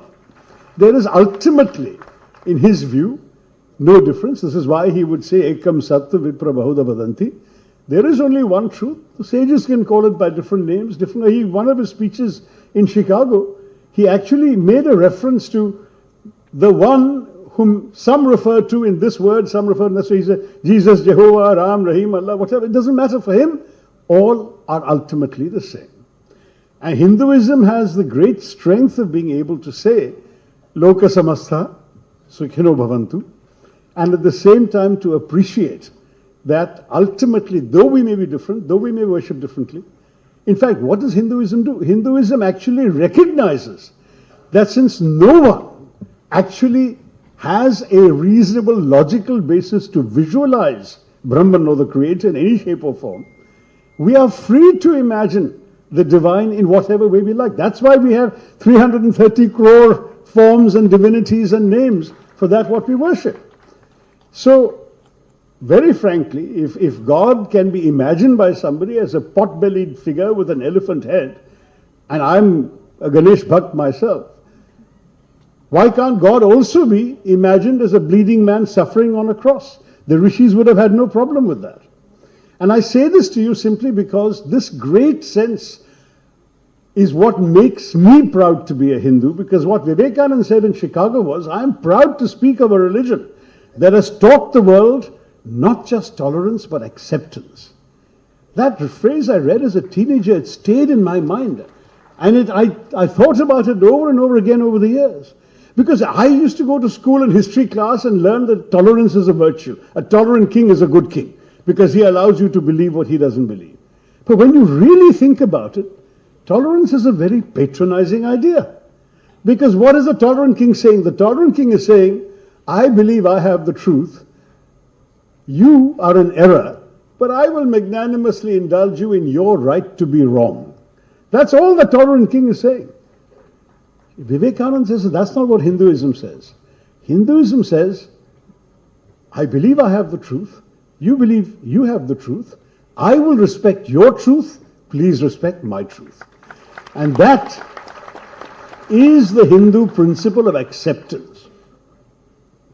And that is the principle by which I live, and that is why for me, all people of all faiths are Indians, and I see them as Indians, and I do not want a situation where any one community's members should feel demonized or seen as the other or relegated to a marginal role in our society. We should take all of them. I see this in our own history. You know, I often talk about the fact that in 1971, when the Pakistani generals were foolish enough to declare a jihad against the Hindu unbeliever, who were they facing militarily? We had an army commanded by a Parsi, General Manekshaw. The vice chief of the air staff for operations was a Muslim, Air Marshal Latif. The general commanding the Eastern Command, based in Calcutta, who was in charge of the troops that we were going to send into East Pakistan, was a Sikh, General Arora. The admiral commanding the Western fleet that was blockading Karachi and keeping the Pakistani shipping away from us was a Christian, Admiral Kuruvilla. And the general we helicoptered into Dhaka to negotiate the surrender of the Pakistani forces was Jewish, General Jacob. Now that is India. And that is the country of the Hindu infidel they're talking about. You know, if you go to the island of Diu off the coast of Gujarat, there is a memorial to the one ship we lost. The only ship we lost in war with Pakistan was the INS Kukri, which went down with most of the hands on board. Captain Mullah was the captain. He went down with the ship.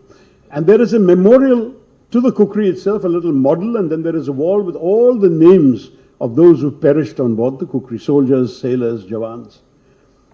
You will see there is no religion of India, no caste of India, no region of India that is not represented amongst those names. It brings tears to my eyes when I see there and I stand there and I see all these names. And I realize that everybody of every faith, of every background, has given their blood for this nation. Let us cherish that. Let us celebrate the Indianness of everyone. Let us not let anybody, because of their religion, feel that they are less Indian than we are. That is my conviction.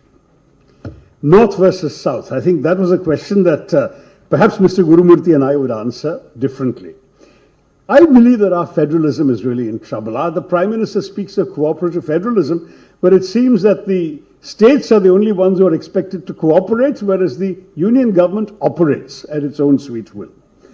The government's decision in 2017 to change the terms of reference of the 15th Finance Commission to base allocations, financial allocations, on the basis of the 2011 census has already prized open a North-South divide, even if Mr. Gurumurthy says it doesn't exist. Because it has opened up Pandora's box with incalculable consequences for our country. The Finance Commission's revised allocations have sent even more tax money from the South to the North than previously. And this North versus South expression is a title of a book by a Tamil writer called Neelakanthan, who wrote that India is rewarding the brute demographic advantage of North India over a state's performance. That the bind that Tamil Nadu and Kerala in particular, which is your state and my state, find themselves in, is there at a stage where their success is being used against them by the union government, which is seeking to aggressively redistribute resources based on population alone, on what he calls brute demographic might. Says these states made improvements to health to find that the reward for that is to have less money to spend on health. Their improvements in education meant they'd have less money to spend on education. And the 16th Finance Commission, which has just been announced, will be worse. And if the next census takes place soon after this year's elections, as the Home Minister has said, it will even be worse still for the South, because population disparities have only worsened. The irony is that historically the South has already been subsidizing the North. For example, for every 1 rupee of tax contributed by Uttar Pradesh, the state receives 1 rupee 79 paise from the central coffers, whereas for every 1 rupee of tax contributed by Karnataka, the state receives 0 rupees 47 paise. That is the difference. All southern states, I think, recognize the need to correct regional imbalances and for richer states to subsidize poorer ones. But it is fair to ask, as Karnataka CM Siddaramaiah has done, where is the reward for development? So to take that same example, Karnataka meets 72% of its expenses from the state's own taxes, whereas Bihar only has to meet 23%. 77% of Bihar's expenses are given by the union government. So unlike most federal systems in the world, India's revenues are going disproportionately to its worst performing states, those with poor levels of education, high rates of fertility and population growth, and the high performance states in the south, like yours and mine, are getting short shrift. In 1976, as you may remember, the Omnibus 42nd Amendment to the Constitution froze the allocation of Lok Sabha seats to all states for 25 years to encourage population control by assuring states that success in limiting population would not lose them Lok Sabha seats. In 2001, the then NDA government, headed by the BJP Prime Minister Atal Bihari Vajpayee, extended this arrangement for another 25 years. So that proposal became the 91st Amendment. It was unanimously adopted by all parties in both houses of Parliament. And this was also reflected in the terms of all the finance commissions until Mr. Modi constituted the 15th and told them to use the 2011 census. Now, worse still, the 91st Amendment lapses in 2026. The government has made it clear that there will be a new delimitation of constituencies. You know, even the women's reservation bill will only be implemented after delimitation is done. If the intention, as many suspect, is to fill the rather cavernous hall of the new Lok Sabha building, then Uttar Pradesh alone may have more MPs than all the southern states put together. Where does that leave our federalism? If, for instance, the Hindi-speaking states can alone muster a two-thirds majority in Parliament to amend the Constitution, what would prevent them, for instance, from passing a law making Hindi the official national language? Every year, somebody from the BJP gets up and asks for that to be done. Now, I say this because the North's enhanced political clout in Parliament will be coming at a time when population disparities will still worsen in the short term. Tamil Nadu's fertility rate is 1.6, Kerala's is 1.7, UP's is 3, Bihar's is 3.2. So, you could argue, why should Kerala be punished for its impressive performance by receiving less revenue from the Finance Commission and also losing seats in Parliament, thereby being forced to dilute its voice in national affairs? Why should Tamil Nadu's reward for extraordinary economic success, sustained growth and population control be lower tax revenues from the centre? Now, the government's answer would be, these are the rules in a democracy. One person, one vote means the more people you have, the more political clout and tax rupees you should get. Tough. But in a country like India, whose diversity is held together by a sense of common belonging, but whose civic nationalism must accommodate a range of states with divergent levels of development, it is essential that all people feel that their common nationhood is a winning proposition for them. I am a very proud Indian, and frankly, I don't think Malayalis can afford to be anything else, because Malayalis are all over the country, working everywhere in India. But in a country where regional, religious, linguistic tensions are never far from the surface, the answer that we have more people so we will have more money and more power risks rupturing the fragile bonds that hold us all together. We've seen the erosion of federalism with the ruling party's use of the legislation like an obscure provision of the Disaster Management Act during the COVID pandemic to impose the lockdowns from the centre. So states had no say. Strictly speaking, a lockdown is a law and order mechanism. Law and order is a state subject. But no, the centre did it. And the fact is that the states therefore had no control over these lockdowns during the COVID pandemic, and their ability to respond to the pandemic was restricted. The invention of PM Cares, which meant a limited flow of funds to the CMs, the various CMs relief funds, because everything was now going to a new PM fund. The acceleration in the proportion of central sponsored schemes that effectively reducing states to mere implementing agencies. And add to that the move towards destroying the balance in our fiscal federalism that in previous governments was carefully maintained so that our states felt empowered.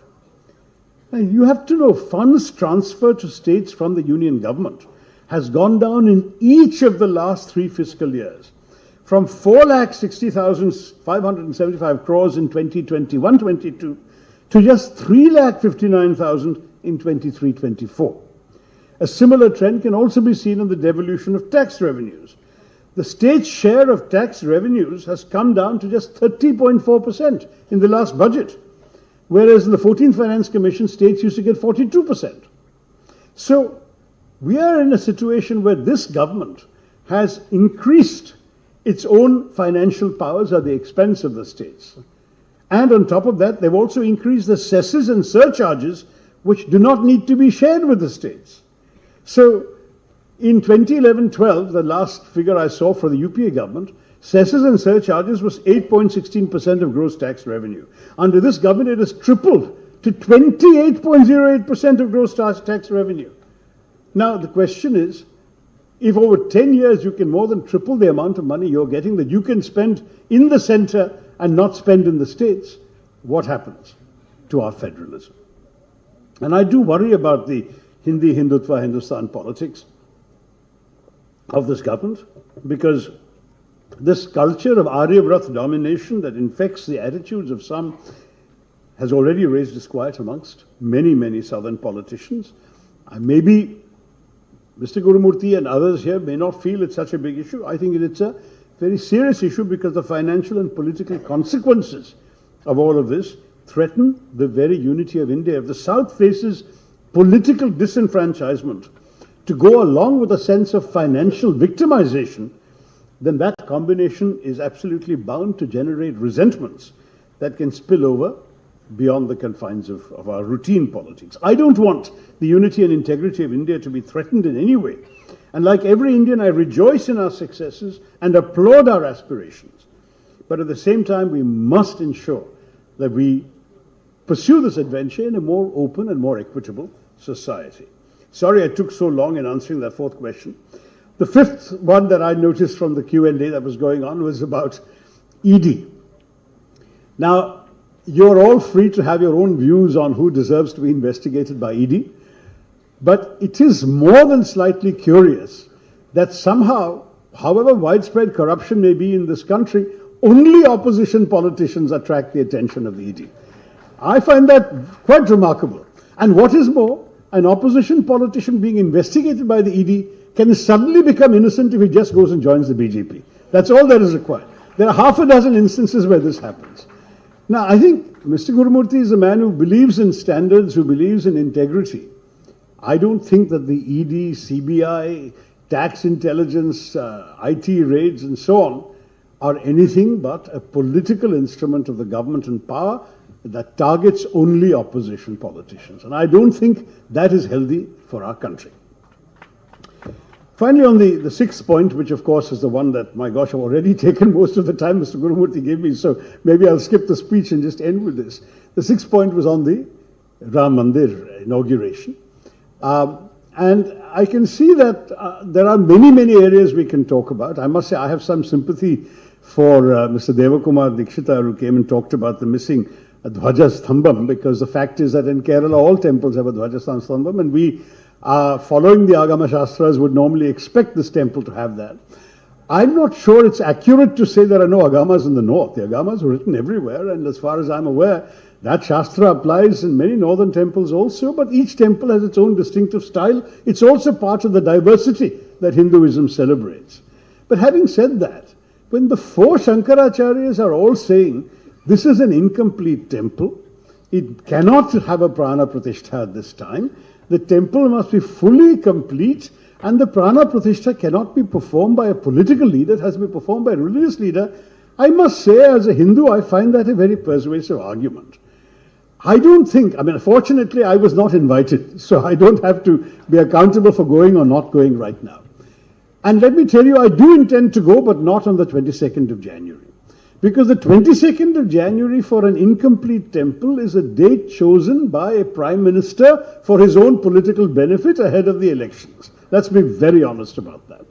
And therefore, to go there for that function, where the starring role is with the prime minister and the priests and pujaris and purohits are merely sort of playing supporting roles, and in a temple which is still under construction in many places, is to many of us a very troubling act. It is a purely political act.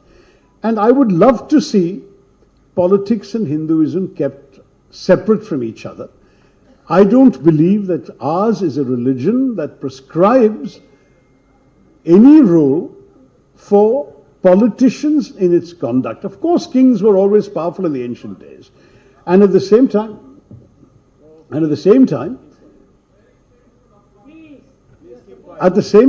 I would want to say that I fully respect the rights of others to go on the date of their choosing. If they choose to go on 22nd, that's very good. And I hope that those who wait to go until the temple is fully complete and choose a later date, which has nothing to do with elections and is ideally even after elections, those should also be respected. That is my final submission. Yes, no, I think people are welcome to go on 22nd if they wish to. If they have the ability to go, they're invited to go, whatever, they're welcome. I'm not saying that. I'm just saying, please understand that there are some very respected Hindu leaders who have questioned the suitability of this event. And as a Hindu, you are free to take the advice of the Shankaracharya. You're also free to take the advice of the temple organizing committee. That is the great thing about our faith, is that we all have freedom. And since I have already, I think, reached 28 minutes out of the 30 I was given. Yeah? Shall I go on a little further? While we're waiting for Mr. Annamalai to arrive, I do have to move on though.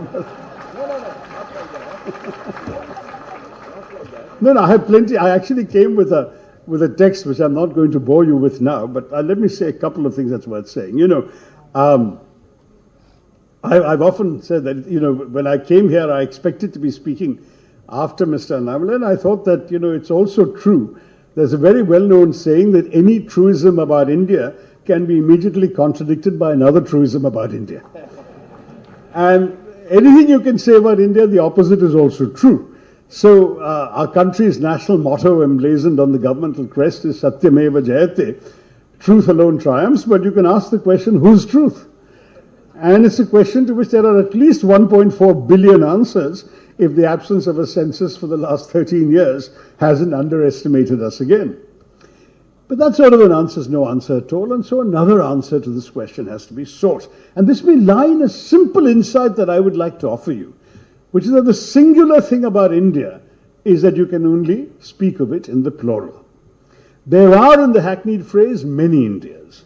The very idea of India is of one land embracing many. The idea that a nation may endure differences of caste, creed, color, culture, cuisine, conviction, costume, and custom, and still rally around a consensus. And that's a very simple consensus, a democratic consensus, on the basic principle that in a large, diverse democracy under the rule of law, you don't need to agree on everything all the time, except on the ground rules of how you will disagree. The reason that we have survived all these years, all the stresses and strains of the last 76 years, and remember, including periods when many foreign observers predicted India's imminent disintegration, the reason we've held together is because we managed to maintain consensus on how to manage without consensus. Now, today, some people in positions of power in our country seem to be questioning those very ground rules. And that, sadly, is why it is all the more essential to reaffirm them now. And I want to speak a word for our constitutional democracy, because it is our constitution and our democracy that has given Indians of every imaginable caste, religion, culture, cause, the chance to break free of their lot and to fulfill their aspirations. And this possibility of thriving and flourishing excuse me, rests on free institutions created by the Constitution. I've written a book called The Battle of Belonging, where I talked about ours as a civic nationalism and not an ethno-religious nationalism. A civic nationalism rests on a constitution and institutions. An ethno-religious nationalism rests purely on identity. And my argument is that our liberal, inclusive, and just constitution, which is based on this principle of civic nationalism, has been the bedrock of keeping our society together and has secured the inalienable rights of all Indians. It has not only consolidated the best of our values, including those which our forefathers gave their lives for at the height of the nationalist struggle, but it's also served to liberate the collective aspirations of our people. And I would like to argue that the strength of India is that it's greater than the sum of its parts. I agree with Guru Murthy. We don't want people dividing our country. We want political leaders focusing much more on what unites us. But if that is what political leaders have to do, they should stop harping on the differences of some people in our society and see rather their common humanity and their common Indianness. I've often said the great strength about our Indian identity is and should be that we can be many things and one thing. You can be a good Tamil, a good Muslim, and a good Indian all at the same time. You can be a good Malayali, a good Christian, and a good Indian all at the same time. That is the magic of Indianness. Don't dilute that. Do not come into this temptation of seeing in our magnificent, soaring majesty of the Upanishads and the Vedanta, do not reduce it to a badge of identity like that of the British football hooligan, who says, if you don't support my team, I'm going to hit you on the head with my placard. That is not Hinduism. We have to stand up for the larger ideas that our country is all about. And this is essentially what I want to talk about, that the old India, the Prime Minister talks about new India, but the old India that was fought for by the blood of our forefathers and bathed in the crucible of our national struggle is one in which we had access to an inalienable set of freedoms, and the freedom of choice was prime, the freedom to choose what government you wanted, the freedom to choose what set of convictions to resonate with, the freedom to choose what to eat, who to love, how to love, the freedom to choose what to wear, or which language to speak, the freedom to move freely within the sovereign borders of our country, and the freedom to choose whether Ram or Rahim or Jesus or Jehovah or none of them was the force that guided and moved the cosmos. All these freedoms are enshrined in our Constitution, and they're embedded not just in the letter and spirit of the law, but in the lived experience of India and its peoples. And I think it would be a sad thing to threaten that by trying to impose an illusory and dangerous uniformity in the name of our unity. And that's the distorted version of the Indian idea that has been rising in some quarters, with a dangerous ethno-nationalism being fostered, where a narrow-minded majoritarianism is being promoted through incidents of communal violence and Gaurakshak vigilantes and mob lynching, zealots supported by the bulldozers of the state and draconian laws. Why do we want that? Why do we want to create what one writer has called a republic of fear across larger parts of northern India today?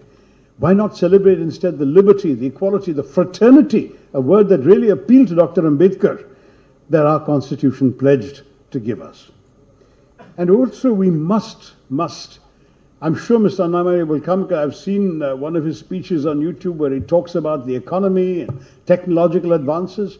Let's applaud economic progress and technological advance, but let us not forget the people at the bottom of the pyramid.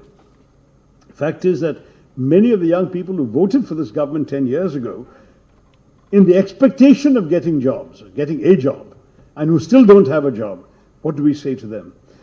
Many who do have jobs can't afford the same purchases of the market that they could 2 or 3 years ago. Unemployment and inflation are both up. Purchasing power is down. Real income growth has been stagnating in our country. Listening to apologists for the union, the government, reminds me of a cartoon I saw recently showing a government official glibly declaring that the fundamentals of the economy are strong, and the citizen responds, "But I'm not making enough money to survive." And the government official sagely replies, "That isn't one of the fundamentals." So that is the reality of life in India today. And I must say that it's all very well to celebrate a new India, but you can't afford to make a mess of the old India too. I'm going to try and stop there, not because I don't have more to say, but because I really do want to stop within a reasonable amount of time, and you hear other voices as well. But I just want to say, in conclusion, that for me, I celebrate the idea of a nation that is made up of many different kinds of people, an India where it should not and does not matter what religion you practice, what language you speak, what caste you were born into, what color your skin is. It only matters that you are Indian, and that we respect all faiths, all beliefs, all cultures, all languages, all regions, and all classes. What we want is unity. What they want is uniformity. We believe in an India that unites our people, and they seek to divide us. Our ideology wants to bind people together. Theirs separates one Indian from another. I'm here to listen to you, and please do listen to me briefly. I'm about to finish. What we need in a new India is a strengthening of democratic institutions at all levels. We need transparency and accountability. We need to strengthen our Right to Information Act. We need to strengthen institutions that are currently being weakened. We cannot benefit from a parliament which is just a notice board for the government or a rubber stamp for the majority. We must have free discussion. If you felt there was any benefit in listening to me here, let us also have that benefit in parliament. Let us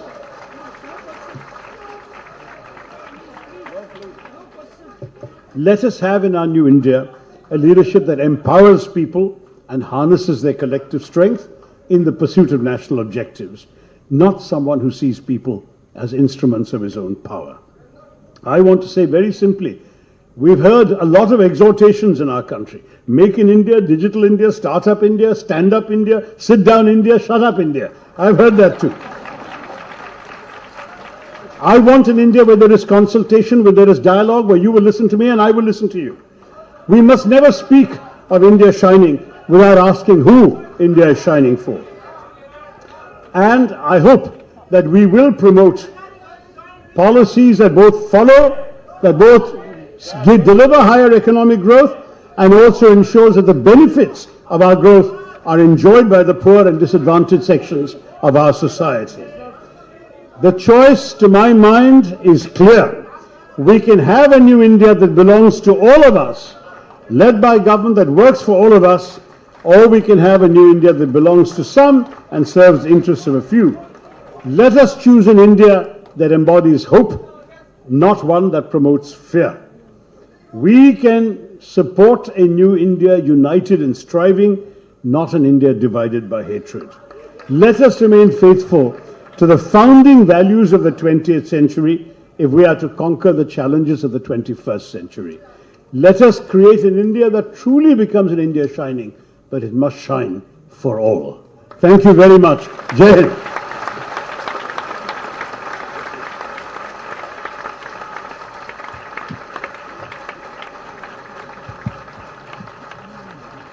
செல்வி ஸ்ருதி ஆத்மநாதன் அவர்கள் Tughlaq digital சார்பாக திரு சசி தரூர் அவர்களுக்கு நினைவு பரிசு வழங்குகிறார்.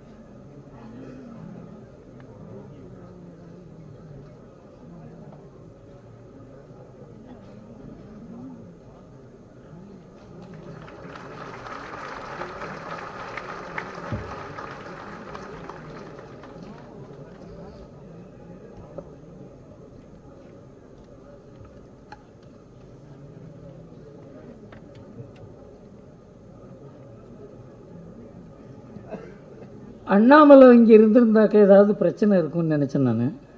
அவர் இல்லாதையே கூட பிரச்சனை இருக்கும்னு இப்போ தான் தெரியுது எனக்கு. இந்த வாரம் துக்ளக் ஆன்சரை துக்ளக் கேள்வி பதில்ல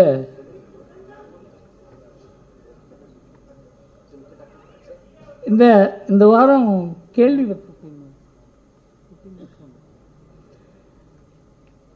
இந்த வாரம் துக்ளக் கேள்வி பதில்ல 2 கேள்விக்கு பதில் கூறியிருந்தேன்.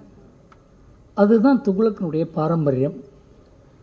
அதை நாம் எந்த அளவுக்கு மெயின்டைன் பண்ணுறோமோ அந்த அளவுக்கு இந்த மாதிரி நம்முடைய விழா அதுக்கு ஒரு மகத்துவம் இருக்கும். இல்லைன்னா அது ரொம்ப கீழே போயிடும்.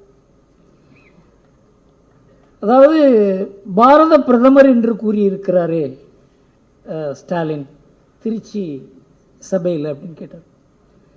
நான் சொன்னேன், அந்த நல்ல விழாவில் ஒன்றிய பிரதமர் என்று அரசியல் பேசி சர்ச்சை எழுப்பாமல் பாரத பிரதமர் என்று சபை பண்புடன் பேசிய ஸ்டாலினை பாராட்ட வேண்டும். இதுதான் துக்ளக். அவர் பேர் 1000 நமக்கு கருத்து வித்தியாசங்கள் இருக்கலாம். அதே போல அப்போ பிரதமர் பேசின போது கையை காட்டி ஆரவாரமெல்லாம் செய்தார்கள். அதை பற்றி எழுதியிருந்தோம். முதல்வர் ஸ்டாலின் பேசும்பொழுது முதல்வர் ஸ்டாலின் பேசும்போது பாஜகவினர் கையெழுத்து கோஷங்கள் போட்டது பாஜகவுக்கு பெருமை சேர்க்கும் செயல் அல்ல. பாஜக தலைவர்கள் குறுக்கிட்டு அவர்களை தடுத்திருக்க வேண்டும். இதுதான் துக்ளக். நாம் யாருடைய கருத்தையும் துக்ளக்கில் பார்த்தீங்கன்னா பலவிதமான கருத்துகள் இருக்கும். நமக்கு நேர எதிரடியான கருத்துகள். வீரமணி இன்டர்வியூ போடுவார் துக்ளக்கில். விஷத்தை கக்குவார். அவர் தெரியணும், அவர் விஷம் கக்குவார்னு தெரியணும். அதனால மற்றவர்களை பேச அதை கேட்கும் பொழுதுதான் நாம் எப்படி பதில் சொல்ல வேண்டும் என்று தெரியும். மற்றவர்கள் பேசுவதை கேட்கவே இல்லை என்று அதுக்கு எது பதில் சொல்வது எப்படி என்று தெரியும். அதனால் துக்ளக்குன்ற ஒரு பாரம்பரியத்தை நமக்கு கொஞ்சம் மனசு கஷ்டமாக இருந்தது. சசி தரூர் முரட்டுத்தனமாக பேசுகிற ஆசாமி இல்லை, தர்க்க ரீதியாக பேசினார். கருத்து வித்தியாசங்கள் இருக்கலாம். ஒரே விஷயத்தை ரெண்டு விதமாக பார்க்க முடியும். அவர் அதே ஃபைனான்ஸ் கமிஷனில் அவர் என்ன கூறுகிறாரோ அதை வேறு விதமாக நாம் பார்க்க முடியும், அதுக்கு பதில் கூற முடியும். அதை அவர் ஏற்றுக்கொள்ளாதிருந்தால் கூட புரிந்து கொள்ள முடியும். இப்போ நம்ம ரொம்ப தூரம் பெரிய அளவுக்கு போய்ட்டோம். நம்ம தமிழக அரசியலுக்கு வருவோம். தமிழக அரசியல் எனக்கு ரொம்ப தெரியாது. ஒரு காலத்தில் தான் எனக்கு தமிழக அரசியலுக்கு எனக்கு அறிமுகப்படுத்தினார். அதுக்கப்புறம் தான் இது இவ்வளோ ஆபத்தான அரசியலா அப்படிங்கிறது எனக்கு புரிய ஆரம்பிச்சுது. அப்புறம் கூட இந்த முரசொலியை படிக்க ஆரம்பித்த விட்டு தான் இப்போ ரமேஷ் தான் சொன்னார், சார் நீங்கள் முரசொலியை படிக்கணும் சார் அப்படின்னு. அதுவரை நான் முரசொலியை படிக்கணும்னு யோசனை பண்ணதே கிடையாது. முரசொலியை படித்த அப்புறம்தான் தமிழ்நாட்டு அரசியலில் எவ்வளோ ஒரு வக்கரமான சிந்தனைகள் வர முடியுங்கிறது எனக்கு புரிஞ்சுது. ஆனால் அந்த வக்கர சிந்தனைகள் இருக்கின்றன. அதை எப்படி டாக்கிள் பண்ணுறதுன்னு பார்க்குறதுக்கு இது ஹிந்துவை படித்தா மாத்திரம் போகாது. ஹிந்துவிலையும் வக்கரம் இருக்கிறது. ஆனால் இந்த அளவுக்கு நான் இப்போ கடமை கண்ணியம் கட்டுப்பாடு இந்த 3 மாத்திரம் எடுத்துக்கலாம். ஏன்னா இது எப்போ பார்த்தாலும் சொல்லுங்கள், அண்ணா கூறியிருக்கிறார் கடமை கண்ணியம் கட்டுப்பாடு, கடமை கண்ணியம் கட்டுப்பாடு. திமுகவின் அரசியல் அது இந்த 3 சித்தாந்தத்துக்கு இந்த 3 சொற்களில் அடங்கி இருக்கிறது. இதில் முதல்ல கடமையை எடுத்துப்போம்.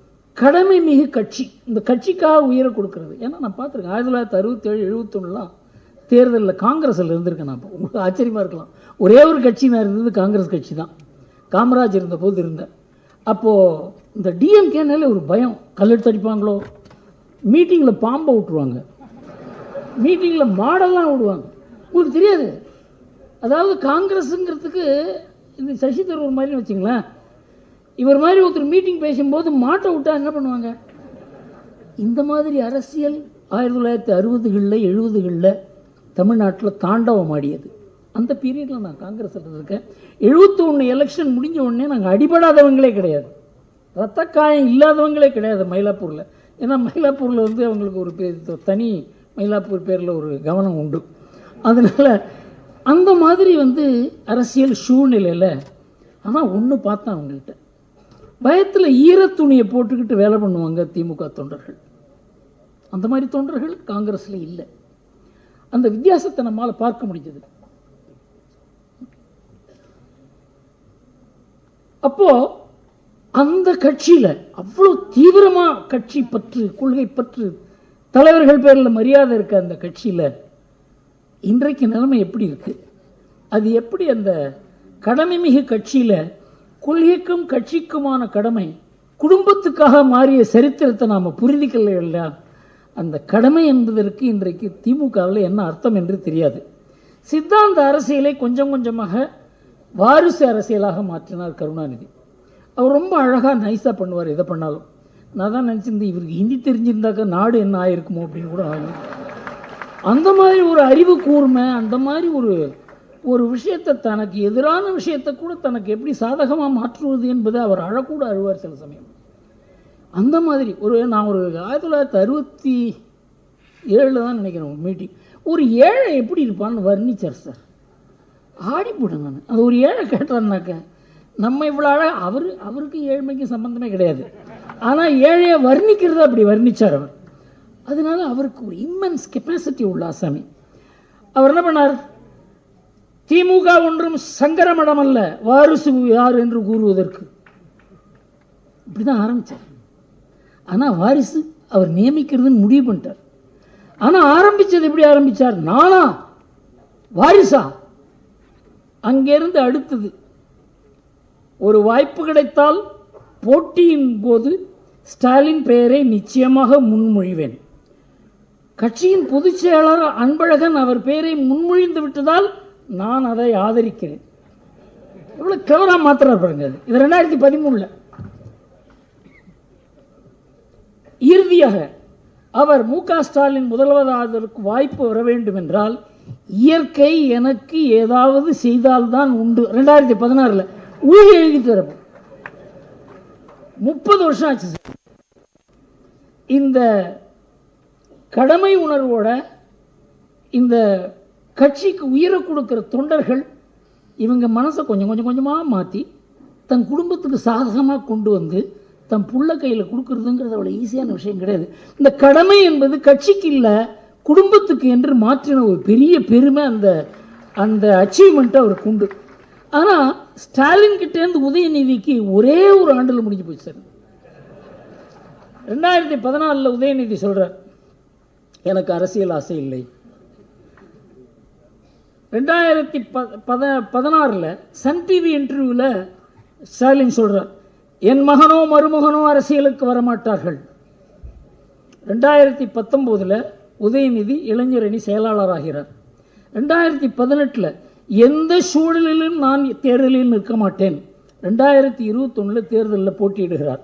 2022 அமைச்சராக எனக்கு ஆசை இல்லை. மே மாதம், நவம்பர் மாதம் அமைச்சராவேன் என்பது வதந்தி. 2022 டிசம்பரில் அமைச்சர் ஆனார் அவர். எப்படி அப்படியே ஒரே வருஷத்தில் அந்த கட்சியினுடைய சொரூபமே, அதாவது கருணாநிதி எவ்வளோ கூச்சப்பட்டு கஷ்டப்பட்டு தயக்கப்பட்டு பண்ணாரோ அதெல்லாம் ரொம்ப வெளிப்படையாக இந்த கட்சி குடும்பத்து கட்சி தான் அப்படிங்கிறத ஒரே வருஷத்தில் நிர்தாரணம் செய்து கருணாநிதி கூச்சப்பட்டு செய்த அரசியல் வாரிசு அரசியலை இப்போ கிட்டத்தட்ட பெருமைப்படுற அளவுக்கு ஆயிடுது. வாரிசு அரசியல் தான் செய்கிறோம். யார் வாரிசு? பெரியார் வாரிசு, அண்ணா வாரிசு, கலைஞர் வாரிசு. முதல் 2 பேருக்கு வாரிசே கிடையாது. அப்போ என்ன அர்த்தம்? கருணாநிதி வாரிசு அரசியல் தான்ங்கிறத ஓப்பனா, அதாவது பிரதம மந்திரி இங்கே வாரிசு அரசியலை பற்றி பேசின உடனே நாங்கள் வாரிசு அரசியல் தான் செய்கிறோம் என்று பெருமையாக கூறினார் ஸ்டாலின். ஒரு ஆண்டில் எப்படி தமிழ்நாட்டினுடைய மனசு இன்னைக்கு எப்படி அந்த கட்சி இருக்குங்கிறத பற்றி சொல்கிறேன் கேளுங்க. எங்களை யாரும் புகழ வேண்டாம்.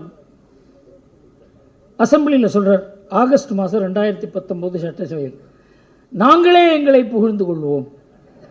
என்ன நடக்கிறது பாருங்க. 2019 டிசம்பரில் உதயநிதி கண்டிப்பாக என் மாதிரி வருவார் ஸ்டாலின். ஜூலை மாதம் 2022 திமுகவை தாங்கி நிற்கும் தம்பி உதயநிதி. யாரு? ஸ்டாலின். உதயநிதியின் தந்தையாக பெருமைப்படுகிறேன். ஜனவரி 23 ஜூலை 23 உதயநிதி அமைச்சராக பொறுப்பேற்ற பிறகு விளையாட்டுத்துறையில் புத்துணர்ச்சி பெற்றவரை மகிழ வைக்கக்கூடியவராக இருக்கிறார் உதயநிதி. அக்டோபரில் உதயநிதி ஸ்டார் என்றால் அவருடைய துறையும் ஸ்டார் துறையாக வளர்ச்சி. சாம்பியன்களை உருவாக்கி வரும் துறையின் கேப்டன் அவர்.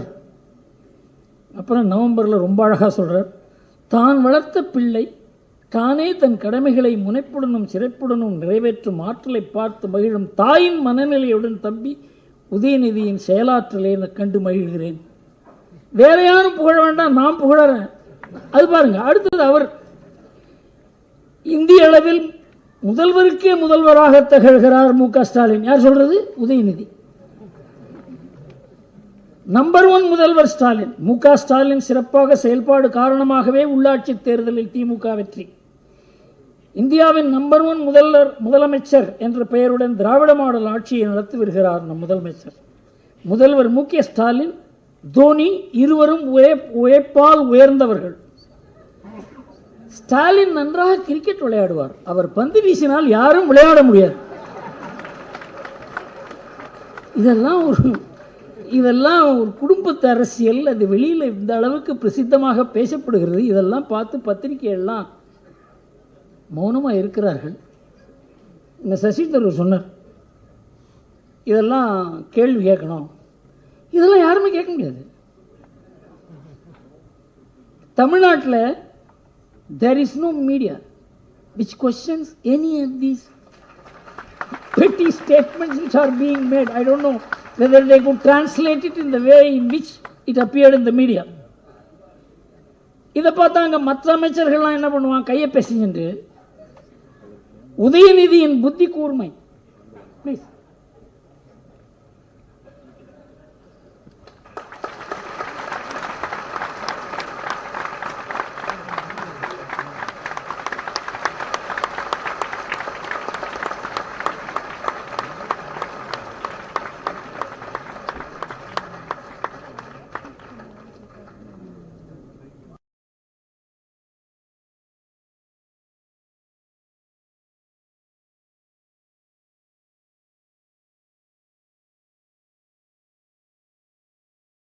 தூக்கி சாப்பிட்டு விடுவார் உதயநிதி.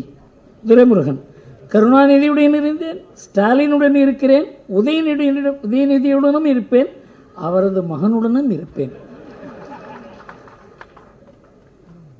துரைமுருகன், தாய் 16 அடி பாய்ந்தால் குட்டி 32 அடி பாய்கிறது. இது அமைச்சர் காந்தி. இந்தியாவிலேயே தலை சிறந்த சட்ட உறுப்பினர் உதயநிதி ஸ்டாலின் தான். அமைச்சர் சேகர் பாபு. இந்தியாவின் தலைவரே உதயநிதி தான். இது ஏவா வேலு. பேரரசர் போல ஸ்டாலின், சிற்றரசர் போல உதயநிதி, இது KN நேரு. இதுதான் இன்னைக்கு கடமை கண்ணியம் கட்டுப்பாட்டில் கடமை உணர்வோடு இருந்த ஒரு கட்சியில் இந்த மாதிரி ஒரு நிலைமை. சித்தாந்தம் என்ற உணர்வை மறந்து, கட்சி உணர்வு மறந்து, இன்றைக்கு திமுகவில் இருக்கிறது வெறும் கூடு தான், கட்சி தான். அந்த கட்சி ஆட்சி இருப்பதனால தான் அது இருக்கிறது. இன்றைக்கு அண்ணாமலைக்கு பெரிய வாய்ப்பே திமுக இன்றைக்கு இருக்க நிலைமையில தான் அவருக்கு பெரிய ஒரு வாய்ப்பு ஏற்பட்டிருக்கிறது. இதை ரீசெண்டாக இப்போ பார்த்துருப்பீங்க, ஒரு வீடியோவில் வந்திருந்தது. கலைஞர் சென்டினரி, கலைஞர் 100, அது அந்த வீடியோ வந்திருந்தது. அதில் கிட்டத்தட்ட ஒரு 5000-10,000 சேர் போட்டிருந்தாங்க. அதில் இருந்தது 200 பேர் தான். என்னுடைய நண்பர் அங்கே பேச போயிருந்தார். என் ஃப்ரெண்டு ஒருத்தர் பேச போயிருந்தார் அங்கே. அவருக்கு மெசேஜ் அனுப்பிச்சேன், என்ன சார் நடந்தது உண்மைதான்? நான் உண்மைதான் சார் அப்படின்னார். நீங்கள் தான் அதுக்கு விக்டிமா சார் அப்படின்னு. ஆமாம் அப்படின்னு சொன்னார். அதாவது எந்த அளவுக்கு அங்கே கூட காசு கொடுத்தா தான் ஆள் வருவாங்கங்கிற நிலை. இன்றைக்கு திமுகவினுடைய நிலைமை இந்த மாறி இருக்கிறது. இப்போ அடுத்தது கடமை மிகு ஆட்சியை பார்ப்போம். திராவிட மாடல், எல்லோருக்கும் எல்லாம் பஜனை. 34 அமைச்சர்களில் 12 பேர் பேரில் ஊழல் வழக்குகள்.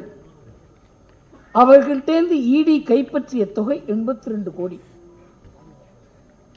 இதெல்லாம் வெளியில் வந்திருக்கு. இதை பற்றி பத்திரிகைகள் பேசுவதில்லை, எதிர்கட்சி பேசுறது கிடையாது. இதை பற்றி அதிமுக கூட பேசுறது கிடையாது. திமுகவுக்கு என்ன இருக்குன்னா, இன்றைக்கு எந்த அளவுக்கு ஜெயலலிதா எம்ஜிஆர்லாம் இருக்கும் பொழுது திமுகவுக்கு ஒரு பயம் இருந்ததோ, அந்த பயம் இன்றைக்கு அதிமுகவிடம் இல்லை. அண்ணாமலை கிட்ட தான் அந்த பயம் இருக்கு. இவர் நாளைக்கு என்ன பண்ணுவாரோ. 18,000 நில அபகரிப்பு வழக்குகள். இதுல ஜாமீன் வாங்காத அமைச்சரே கிடையாது, எம்எல்ஏ கிடையாது, கட்சி தொண்டர்கள், கட்சி பொறுப்பாளர்கள் கிடையாது. இவங்கெல்லாம் ஜாமீன்ல இருக்காங்க. இந்த வழக்கை நடத்தக்கூடாதுன்னு ஹைகோர்ட்ல போய் ஸ்டே வாங்க போனாங்க. 18,000 நில அபகரிப்பு வழக்குகள்.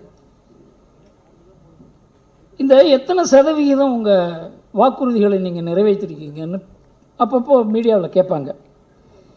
ஜனவரி 22 8 மாதங்களில் 75%, மார்ச் மாதங்களில் 10 மாதங்களில் 75%, செப்டம்பர் 70% குறைந்து விட்டது. அவங்களுக்கே தெரியல முன்னால என்ன சொன்னோம் தெரியல. பிப்ரவரியில் 80% ஆகிவிட்டது, மிச்சம் 15 விரைவில். அதே பிப்ரவரியில் உதயநிதி ஸ்டாலின் 75% ஆகியிருக்கிறது. எந்த அளவுக்கு இதை கூட பத்திரிகைகள் என்ன சார் நீங்கள் 75ன்னு சொன்னீங்களே, இப்போ 80ங்கிறீங்களே, 65ங்கிறீங்களே. பத்திரிகைகள் திமுகவை கேள்வி கேட்பதில்லைங்கிறது ஒரு பெரிய ஒரே ஒரு தினமலர் ஒன்று தான் கொஞ்சம் எக்ஸப்ஷன். அவங்க தான் கொஞ்சம் இதை பற்றி திமுகன்னா என்னன்னு படம் பிடித்து காட்டுவதற்கு இன்றைக்கு ஒரு பத்திரிகை இருக்கிறது என்றால் அது தினமலர் தான். இது கட்சி ஆட்சியினுடைய கடமை. கண்ணியத்தை பார்ப்போம்.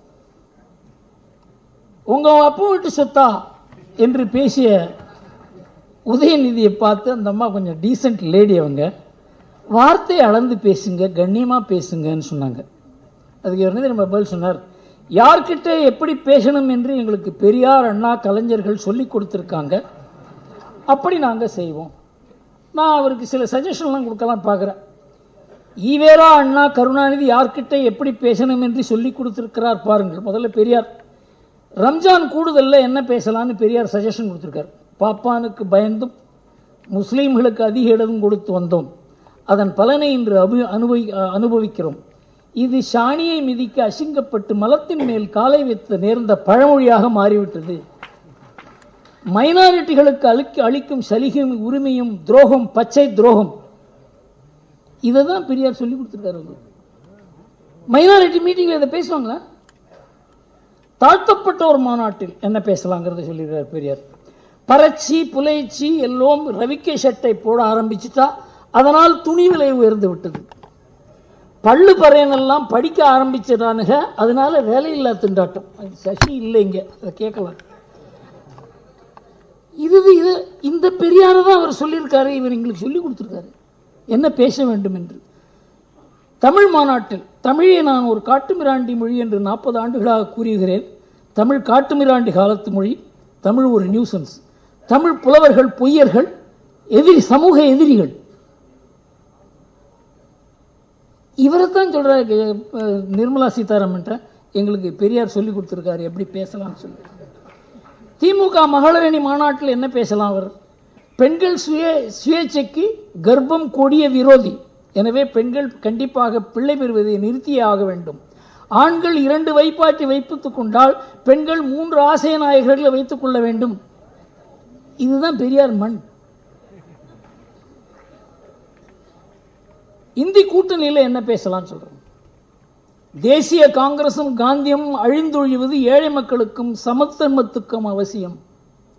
காங்கிரஸ் அழியணும். அடுத்தது கம்யூனிஸ்ட் பற்றி பொறுக்கி தின்னும் பேசியிருப்பார். பொறுக்கி தின்னும் இந்த கம்யூனிஸ்டுகள் காலித்தனம், பலாத்கார தூண்டுதல் மூலம் ஒன்றும் முடியாது. திமுக பேரணியில் என்ன பேசலாம்? பெண்டாட்டியை தவிர மற்ற எல்லாத்தையும் கொடுக்குறானே இந்த முன்னேற்ற கழகத்துக்காரன். இன்னும் கொஞ்ச நாள் போனால் அதையும் செய்வான் போல இருக்கிறது. இவரை போய் நிர்மலா சீதாராமன்ட்ட இவர் எங்களுக்கு பேச சொல்லி கொடுத்துருக்காருன்னு பதில் கூறுகிறது.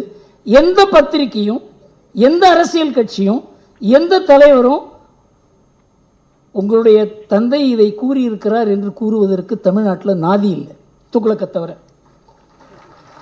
அடுத்தது அண்ணா என்ன கூறியிருக்கிறார் பார்ப்போம். மாற்றான் தோட்டத்து மல்லிக்கை மணக்கவே செய்யும், அவள் பழிதாண்டா பத்தினியும் அல்ல, நான் முற்றும் திறந்த முனிவனும் அல்ல. இதெல்லாம் பழைய அந்த காலத்தில் திமுகன்னா என்னன்னு தெரிஞ்சவங்களுக்கு புரியுது, நமக்கு சொல்வதற்கே கூச்சமாக இருக்கிறது. மனைவியை இழந்த நேரு, கணவனை இழந்த பண்டார நாயக்கா 2 மணி நேரம் தனியாக என்ன செய்தார்கள்? இது அண்ணாதுரை. கருணாநிதி காட்டுமிராண்டி, மலம், தேவடியாள், துரோகி, விபச்சாரி, கைக்கூலி, பித்தலாட்டக்காரன், அயோக்கியன், பூனை, மாடு, குள்ளநரி, காண்டாமிருகத்தோழன், அண்டங்காக்கா, முட்டை, பெரிய கருப்பு, சேவல் காவடி, கோமாளி, கூத்தாடி, பண்டாரம், பரதேசி, ஆக்டோபஸ், காந்தாரி, சூர்பனகை, செல்லாக்காசு, போதை நடிகர், தரகர், மந்தபுத்தி, வேலிதாண்டிய வெள்ளாடு, ஓடுகாலி, புறம்போக்கு, கள்ளத்தோணி, குடிகாரன், வாழமட்டை. இதெல்லாம் அரசியல் எதிரிகளை பற்றி விமர்சனம். இதை தான் எங்களுக்கெல்லாம் சொல்லி கொடுத்துருக்காங்க இவங்கெல்லாம் எப்படி பேசுறதுக்கு அப்படின்னு சொல்கிறார் உதயநிதி. சோற்றால் அடித்த பிண்டங்கள். தமிழ்நாட்டில் இவருக்கு ஓட்டு போடலை, அதனால தமிழர்கள் தான் சோற்றால் அடித்த பிண்டங்கள். இதை பழகருப்பையா புக் எழுதியிருக்காரு, ஒன்று காப்பி இருக்காரு, ஏதோ வச்சுருந்தேன். திமுக ஆபாசம்னு ஒரு புக்கே எழுந்தார் பழையகருப்பா.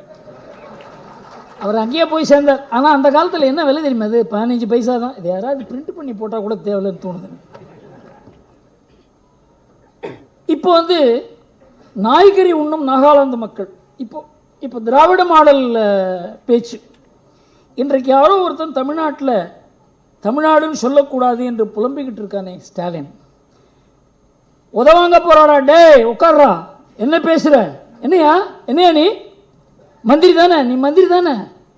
நாடாளுமன்றத்தில் Dayanidhi Maran J mummy Modi daddy என்ன உறவு முறை, கிணத்துக்கடவு பொதுக்கூட்டத்தில் வேலையில்லா முடித்திருத்தினர் பூனையை பிடித்து சிறைப்பார்கள் என்று ஊடகங்களில் பேசுகிறார். ஆளாக இருந்தாலும் ஆளுநராக இருந்தாலும் என்று திருப்பூர் கூட்டத்தில் பேசுகிறார். மூன்றாம் தர மக்களைப் போல் நடத்த நாங்கள் என்ன தாழ்த்தப்பட்டவர்களா? இந்த பேச்செல்லாம் தமிழ்நாட்டில் நடக்கிறது, இப்ப நடக்குது, அன்னைக்கு நடக்கல. அதனால இவங்களுடைய கண்ணியம், முதல்ல கடமையை பற்றி கூறின, இது கண்ணியம். அடுத்தது கடமை மிகு ஆட்சி ஊழல். ஏப்ரல் 23 பிடிஆர் வாக்குமூலம் கொடுக்கிறார். மகனும் மருமகனும் ஒரே ஆண்டில் 30,000 கோடி குவித்தனர், அதை எப்படி நிர்வகிக்குது என்று திணறுகிறார்கள். இது உள்ளுக்குள்ளேன்னு வர எவிடன்ஸ், வெளியிலேருந்து யாரும் சொல்ல, இடி இல்லை, அதற்கு பதிலே இல்லை. அதை யாரும் மறுக்கல, பிடிஆரே மறுக்கல. 2 வாரங்களில் அவருடைய துறை மாறியது. அவருக்கு ஃபைனான்ஸ்லேருந்து ஐடி கொடுத்தாங்க, அவ்வளோதான். இது ஏப்ரல் 23. நவம்பர் 23 உயர்நீதிமன்றத்தில் இடி பிரமாண பத்திரம் கொடுக்கிறது. கடந்த 1-2 ஆண்டுகளில் எடுக்கப்பட்ட மணல் விலை 4,700 கோடி ரூபாய். அரசுக்கு கிடைத்த வருமானம் 36 கோடி ரூபாய் தான். இதுக்காக தான் இது இடி ரைட் பண்றாங்க.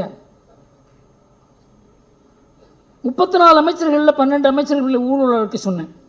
கைப்பற்றப்பட்ட கொள்ளையை பற்றி சொன்னேன். மணல் ஊழலில் செந்தில் பாலாஜி பேரில் ஆக்ஷன் எடுத்த உடனே அங்கே யார் இன்கம் டேக்ஸ் ரைட் பண்ண வந்தாங்களோ அவங்கள கல்லெடுத்து அடித்து அவங்களாம் ஹாஸ்பிட்டலில் அட்மிட் ஆகி, அதை பற்றி என்ன சொல்கிறார் பார்ப்போம். இந்த செந்தில் பாலாஜியை பற்றி 2016 ஸ்டாலின் அவருக்கு என்ன சர்டிஃபிகேட் கொடுத்தார். இந்த மாவட்டத்தில் ஒரு அமைச்சர் இருந்தார், அவர் பேர் செந்தில் பாலாஜி. அவரை பற்றி சொல்ல வேண்டிய அவசியமே இல்லை. அந்த அம்மா ஜெயிலுக்கு போனப்போ யாரை முதலமைச்சராக தேர்ந்தெடுக்கலாம் என்று சொல்லப்போ பட்டியலில் இவர் கெட்ட கேடு இவர் பேரு இருந்துச்சுங்க. இது செந்தில் பாலாஜிக்கு ஸ்டாலின் கொடுக்குற சர்டிஃபிகேட். இன்னைக்கு பார்த்தீங்கன்னா அவர் மட்டுமில்லை, ஒட்டுமொத்தமாக அவருடைய தம்பி இந்த மாவட்டத்தை தன் கட்டுப்பாட்டில் வைச்சிருக்கிறார். கட்டுப்பாடுன்னா கொள்ளை அடிக்கிறதுல, ஊழல் செய்கிறதுல, லஞ்சம் வாங்குறதுல. அந்த தம்பி இன்னைக்கும் இடி கிட்ட சம்மன் கொடுக்க போகிறாங்க, அவங்க கிடைக்கல, தலைமறைவாக இருக்கார். எந்த தம்பியை பற்றி இவர் பேசினாரோ அந்த தம்பியை இடி தேடிக்கிட்டு இருக்காங்க.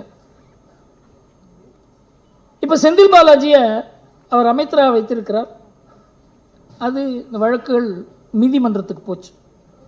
துறையில்லாத அமைச்சர் என்பது அரசியல் சாசனத்தை பரிகாசம் செய்வது போல.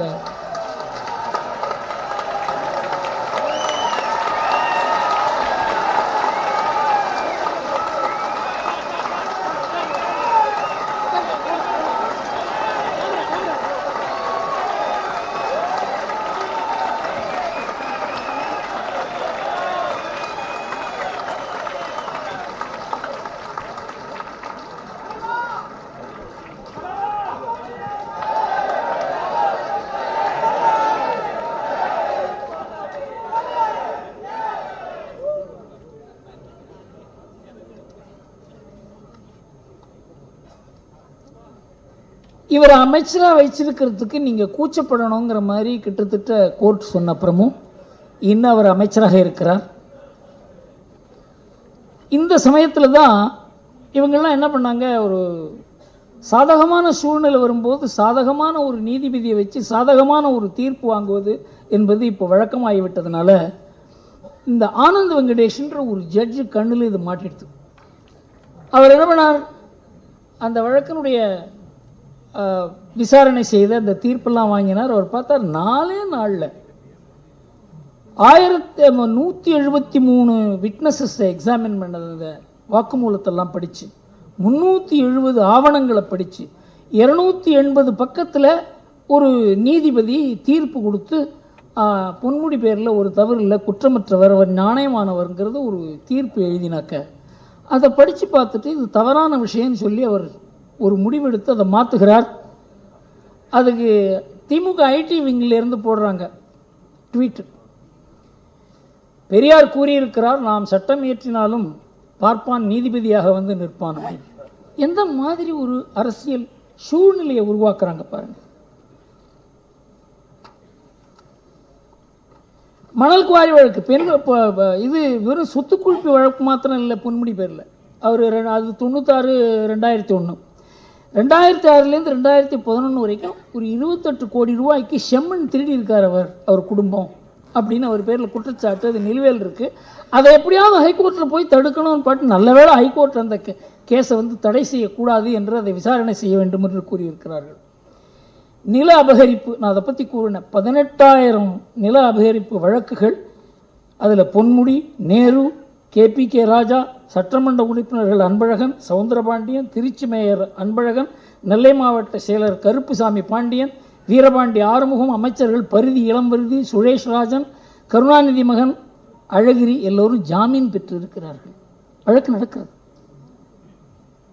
இந்த செய்தி கொடுத்தது தமிழ் ஈழம் வியூ இணையதளம். அதுவும் இவங்களுக்கு வேண்டிய இணையதளம் தான், எதிர்ப்பானதல்ல. திராவிட மாடல் ஆட்சியில் கடந்த 2 ஆண்டுகளில் நடந்திருக்கு நில அபகரிப்பு பாருங்கள். ஜூனில் துறைப்பாக்கத்தில் ஒரு குடிநீர் தொட்டியை போய் திமுக காரங்க எடுத்துக்க அந்த ஊர் பொம்பளைங்கள்லாம் போய் அடித்து அவங்கள விரட்டியிருக்காங்க. டிசம்பரில் திருவண்ணாமலையில் தண்டராம்பட்டில் திமுக பிரமுகர்கள் மலையை குடைந்து 2 ஏக்கர் நிலத்தை அபகரித்திருக்கிறார் என்று அவர் பேரில் குற்றச்சாட்டு. திருப்பூரில் கோவில் நிலத்தை திமுக பெருமர் ஆக்கிரமித்ததாக திருப்பூர் மாவட்ட ஆட்சியர் முன் மக்கள் புகார். திருநெல்வேலி தாமரை செல்வி கிராமத்தைச் சேர்ந்த நீர்நிலை நிலத்தைச் சேர்ந்த திமுகவினர் மீது திமுகவினரே கொலைவெறி தாக்கல். நீயா நானா இதை எடுத்துக்கிறதுக்கு 7.5 ஏக்கர் நில ஆக்கிரமிப்பு செய்ததாக திமுக பிரமுகர் வெங்கடேசன் மீது புகார். இதெல்லாம் 2021 அப்புறம். நெல்லை மாவட்டம் சங்கர் பகுதியில் திமுக செயற்குழு உறுப்பினர் பேச்சு பாண்டியன் வேறொருவருக்கு சொந்தமான நிலத்தை ஆக்கிரமிப்பு செய்ய முயற்சித்து அதை எதிர்த்த உரிமையாளர்கள் தந்தை மகன் 20 பேரும் கொலைவெறி தாக்குதல். மேடவாக்கம் குணசேகரன் நிலத்தை திமுக கவுன்சிலர் ஆக்கிரமிப்பு, குணசேகரன் தீக்குளிக்க முயற்சி. மெட்ரோ ரயில் நிலையத்துக்கு சொந்தமான நிலத்தை திமுக MP கலாநிதி வீராசாமி ஆக்கிரமிப்பு. பொது மருத்துவமனை கட்டி வசூல். உயர்நீதிமன்றம் 1 மாதம் கெடு வெடித்திருக்காங்க, இதை திருப்ப கொடுக்கணும்னு சொல்லி. 186 ஏக்கர் நிலம் நீர்நிலைகள் அபகரிப்பு. திமுக நாடாளுமன்ற உறுப்பினர் TRVS ரமேஷ் மீது உயர்நீதிமன்றம் விசாரணை செய்ய உத்தரவிட்டு குற்றச்சாட்டுகளின் தன்மையும் பட்டா நிலங்கள் மாற்றப்பட்ட அரசு நிலத்தின் அளவையும் நீர்நிலைகளையும் பட்டா நிலமாக மாற்றியதை பார்த்து எங்களுக்கு அதிர்ச்சி என்று கூறியிருக்கிறது. பாருங்க, அந்த DNA-வில் இந்த நில அபகரிப்பு அப்படிங்கிறது ஊறி இருக்கிறது. அதில் இந்த இவர் இருக்கிற மா சுப்பிரமணியன் அவர் ஒரு மீட்டிங்கில் பேசும்போது அதை வீடியோ எடுத்துட்டாங்க. நாங்கள் இந்த ஆக்கிரமிப்பு நிலத்தெல்லாம் திருப்பி எடுக்கணும்னு நம்ம நினைக்கிறது இல்லை. இந்த கோர்ட்டு பண்ணுற ஒரு தொந்தரவால் தான் நாங்கள் இதை பண்ணுறோமே தவிர, இல்லைன்னா நாம் ஒன்றும் பண்ண மாட்டோம். உங்களுக்கெல்லாம் ஆதரவாக தான் இருக்கார் முதல்வர்னு பேசுகிறார் சார்.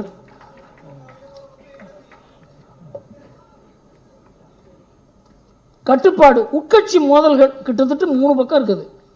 இவங்களுக்குள்ள அடிச்சுட்டு எல்லாம் மந்திரி எதிர, எல்லாம் கட்சி பிரமுகர்கள் எதிர மண்டை உடையுது. இது இவங்களுடைய கட்டுப்பாடுனுடைய ரெக்கார்ட்.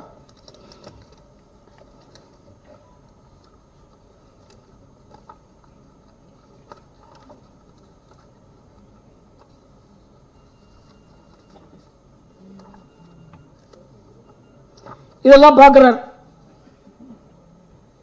நான் சர்வாதிகாரி, சாட்டையை கையில் எடுப்பேன் என்று கூறினார்.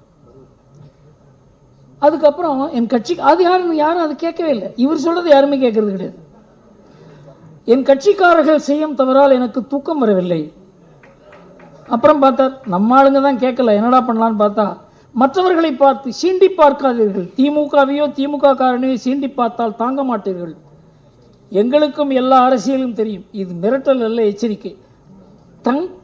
தன்னை சுற்றி இருக்கவங்களை அவரை கண்ட்ரோல் பண்ண முடியல, அதனால் எதிரிகள் பேரில் பாய்கிறார். அவரை பார்த்து வருத்தமாக இருக்கு எனக்கு சில சமயம் பார்த்தா. அவர் ஏன் இந்த மாதிரி ஒரு கட்சியில் அந்த மாதிரி ஒரு கருணாநிதி மாதிரி ஒரு தலைமை இல்லாதனால இது ஒரு அராஜக கட்சியாக மாறி வருகிறது. ஒரு காலத்தில் ஒரு கருணாநிதி மாதிரி ஒரு தலைவர் இருந்தால் இதை கண்ட்ரோல் பண்ணுவார் என்றால் நம்மளால் சொல்ல முடியுது. இன்றைக்கி அந்த நிலைமை இல்லை. ஆபத்தான நிலைமையில திமுக மாத்திரம் இல்லை, தமிழ்நாடும் அதனால ஆபத்தான நிலைமையில் இருக்கிறதுன்னு நம்ம புரிந்து கொள்ள வேண்டும். தமிழகம் வஞ்சிக்கப்படுகிறது. இங்கே இந்த சசி தரூர் இருந்திருந்தால் இதை பற்றி பதில் கூறியிருப்பேன் அவர் எதிர. இது தமிழ்நாட்டில் நாங்கள் கொடுக்குற வரியில் 29% தான் நமக்கு வருது அப்படின்னு கூறியிருக்காங்க. இது அப்பட்டமான பொய். இதை அவங்க நிர்மலா சீதாராமன் அழகாக சொல்லியிருக்காங்க.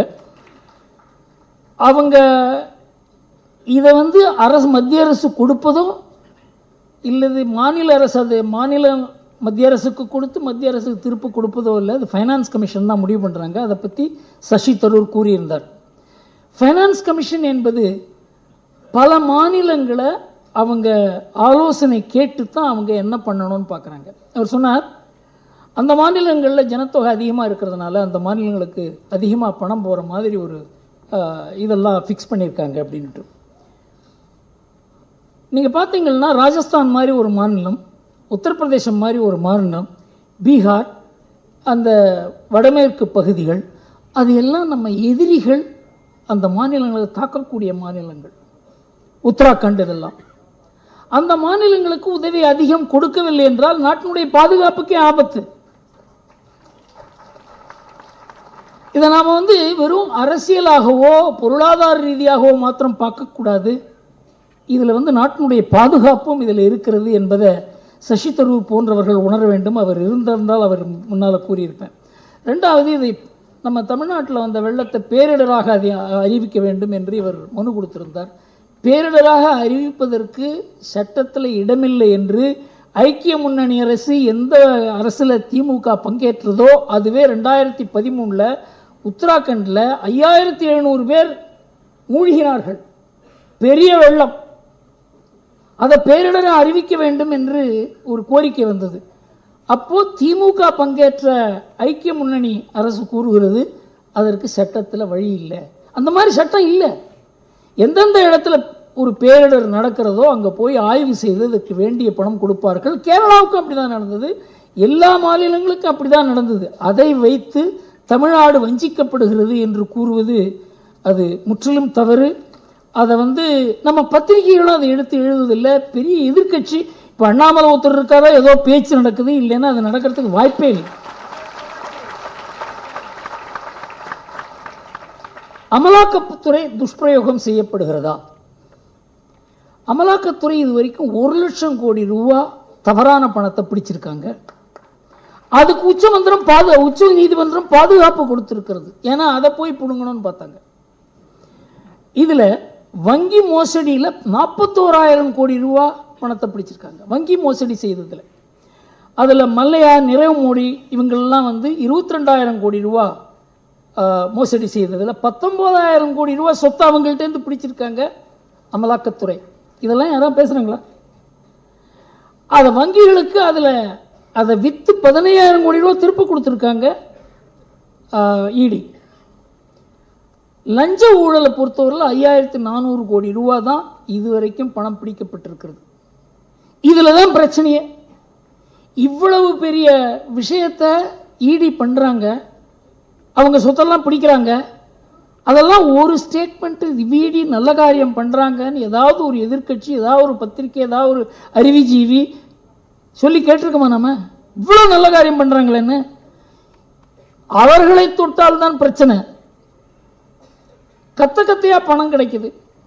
ஒரு பார்த்தா சாட்டர்ஜின்னு ஒரு அமைச்சர்கிட்டேருந்து அவர் பேரில் ஒரு நடவடிக்கை எடுத்தால் இது பழிவாங்கல். இப்போ தமிழ்நாட்டில் 82 கோடி ரூபா கிடைச்சிருக்கு, ஜார்க்கண்டில் 340 கோடி ரூபா கிடைச்சிருக்கு. இதெல்லாம் இடி நடவடிக்கை எடுக்காத கிடைக்குமா? இதெல்லாம். ஆனால் இந்த நடவடிக்கை எடுக்கும்போது இது காழ்ப்புணர்ச்சி, இது பழிவாங்கல் என்று கூறி இது பாஜகவினுடைய எதிரிகளுக்கு மேலே இது பிரயோகம் செய்கிறார்கள் என்று சொல்கிறார்கள். பாஜக கர்நாடகா தவிர எந்த இடத்துல அது ஆட்சி செய்தாலும் அதன் பேரில் எந்த லஞ்ச குற்றச்சாட்டும் இல்லை. கர்நாடகாவில் மாத்திரம்தான் குற்றச்சாட்டு இருக்கே தவிர 27 ஆண்டுகளாக குஜராத் ஆட்சி செய்கிறது குற்றச்சாட்டு இல்லை. இந்த இடம் மத்திய பிரதேசில் பாஜக எப்படி ஜெயிச்சது என்பதை பல வல்லுநர்கள் எழுதினார்கள். அதற்கு காரணம் 18 ஆண்டுகளாக அவங்க ஆட்சி பண்ணுறாங்க, யாரும் அவர்களை பார்த்து நீ ஒரு தப்பு பண்ணேன்னு சொன்னது கிடையாது அப்படின்னு. நீங்கள் பாஜகவில் யாரையாவது பிடிச்சி இது எதிர்கட்சியில் அரெஸ்ட் பண்ணுறதுக்காக ஒரு ஆள் நீ வாய அவனை அரெஸ்ட் பண்ணுறேன்னு சொல்ல முடியும்? எதிர்கட்சியில் ஃப்ராடு இருக்குங்கிறதுல சந்தேகமே கிடையாது. அதனால தான் இந்த நடவடிக்கைகள் எடுக்கப்படுகின்றன. யூபியை எடுத்துங்க, பாஜக சர்க்கார் எப்படி நடக்கிறதுங்கிறது தெரிஞ்சிடும். யூபியில் தடி எடுத்தவன் தண்டல்காரன் இருந்தது, அங்கே ஆட்டிக்குன்னு ஒருத்தர் இருந்தார். அதனால் பேப்பரில் படிச்சிங்களா இல்லையான்னு தெரியல, துக்குளக்கில் எழுதியிருக்கோம் அதை பற்றி. 10,000 கோடி ரூபா அவர் ஒரு சாம்ராஜ்யமே நடத்தினார். 54 கம்பெனி. இந்திரா காந்தியினுடைய குடும்பத்தினுடைய சொத்தை அவர் பிடிங்கினார். காங்கிரஸ் ஒன்றுமே செய்ய முடியல. இந்த ஆர்டிக்க என்கவுண்டரில் ஃபினிஷ் பண்ணான். யார் காரணம்னாக்க, ஒரு முஸ்லீம் பெண் அந்த ஆர்டிக்கை எடுத்து போராடினான். அதற்காக அவர் அந்த ஆர்டிக் எலிமினேட் ஆன உடனேயே யூபி ஆடி விட்டது. 10,000 கோடி ரூபாய் பணத்தை பிடிச்சாங்க அவர்கிட்ட. இது வரைக்கும் யூபியில் என்ன ஒரு உறுதியான ஒரு கட்சி ஆட்சி செய்யும் பொழுது என்னென்ன மாதிரி அதுக்கு விளைவுகள் இருக்குன்றத நம்ம பார்க்கணும். நல்ல விளைவுகள்.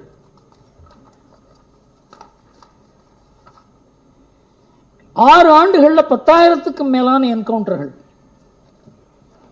89 மாபியாக்கள் மடிந்தனர், 2215 பேர் காயமுற்றனர், 14,000 கிரிமினல்களை கைது செய்தது யோகி அரசு. இவங்கெல்லாம் உலாத்தின்னு இருந்தான்.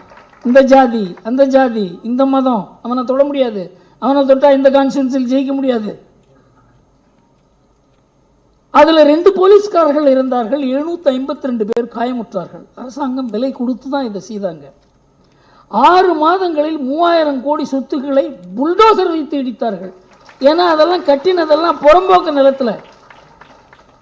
2000 கோடி ரூபாய் சொத்துக்களை கைப்பற்றியது யூபி போலீஸ். ஆட்டிக்கு என் நிலத்தை அபகரித்து என் குடும்பத்தை அழித்து விட்டார் என்று வாக்குமூலம் கொடுத்து 35 ஆண்டுகளாக அவரை எதிர்த்து போராடி வந்தார் ஒரு முஸ்லீம் பெண்மணி. அவர் பெயர் சூரஜ் கலி. அவருடைய சகோதரர் படுகொலை செய்யப்பட்டார், மகன் சுடப்பட்டார். உனக்கும் அதுதான் நடக்கும்னு சொன்னாங்க. யோகி கிட்ட போனா இதுதான் என் நிலைமை. Arctic finished. இதுதான் உறுதியான ஒரு அரசாங்கம் செய்யக்கூடிய செயல். லஞ்சம்ங்கிறது அந்த ஊரில், அதாவது லஞ்சம் தாண்டவமாடிய ஒரு உத்தரப்பிரதேசத்தில் இன்னைக்கு லஞ்சம் இல்லை என்று கூறுகிறார்கள். இதெல்லாம் பெருமைப்பட வேண்டிய விஷயம். அலகாபாத் நகரே 40 ஆண்டுகள் அந்த ஆட்டிக்கை கண்டு நடுங்கியது. போலீஸ்காரங்களை அவரை கேட்டுன்னு தான் கமிஷனர் போட முடியும். இதெல்லாம் பேப்பரில் வந்த விஷயங்கள். இப்போ நம்ம நாட்டில் என்ன, எப்படியாவது ராகுல ஒரு பிரதம மந்திரி வேட்பாளராக கொண்டு வரணும்னு முயற்சி பண்ணாங்க. அதுக்கு ஒரு பெரிய ஒரு நாடு பூரா ஒரு நடைப்பயணம் நடந்தது.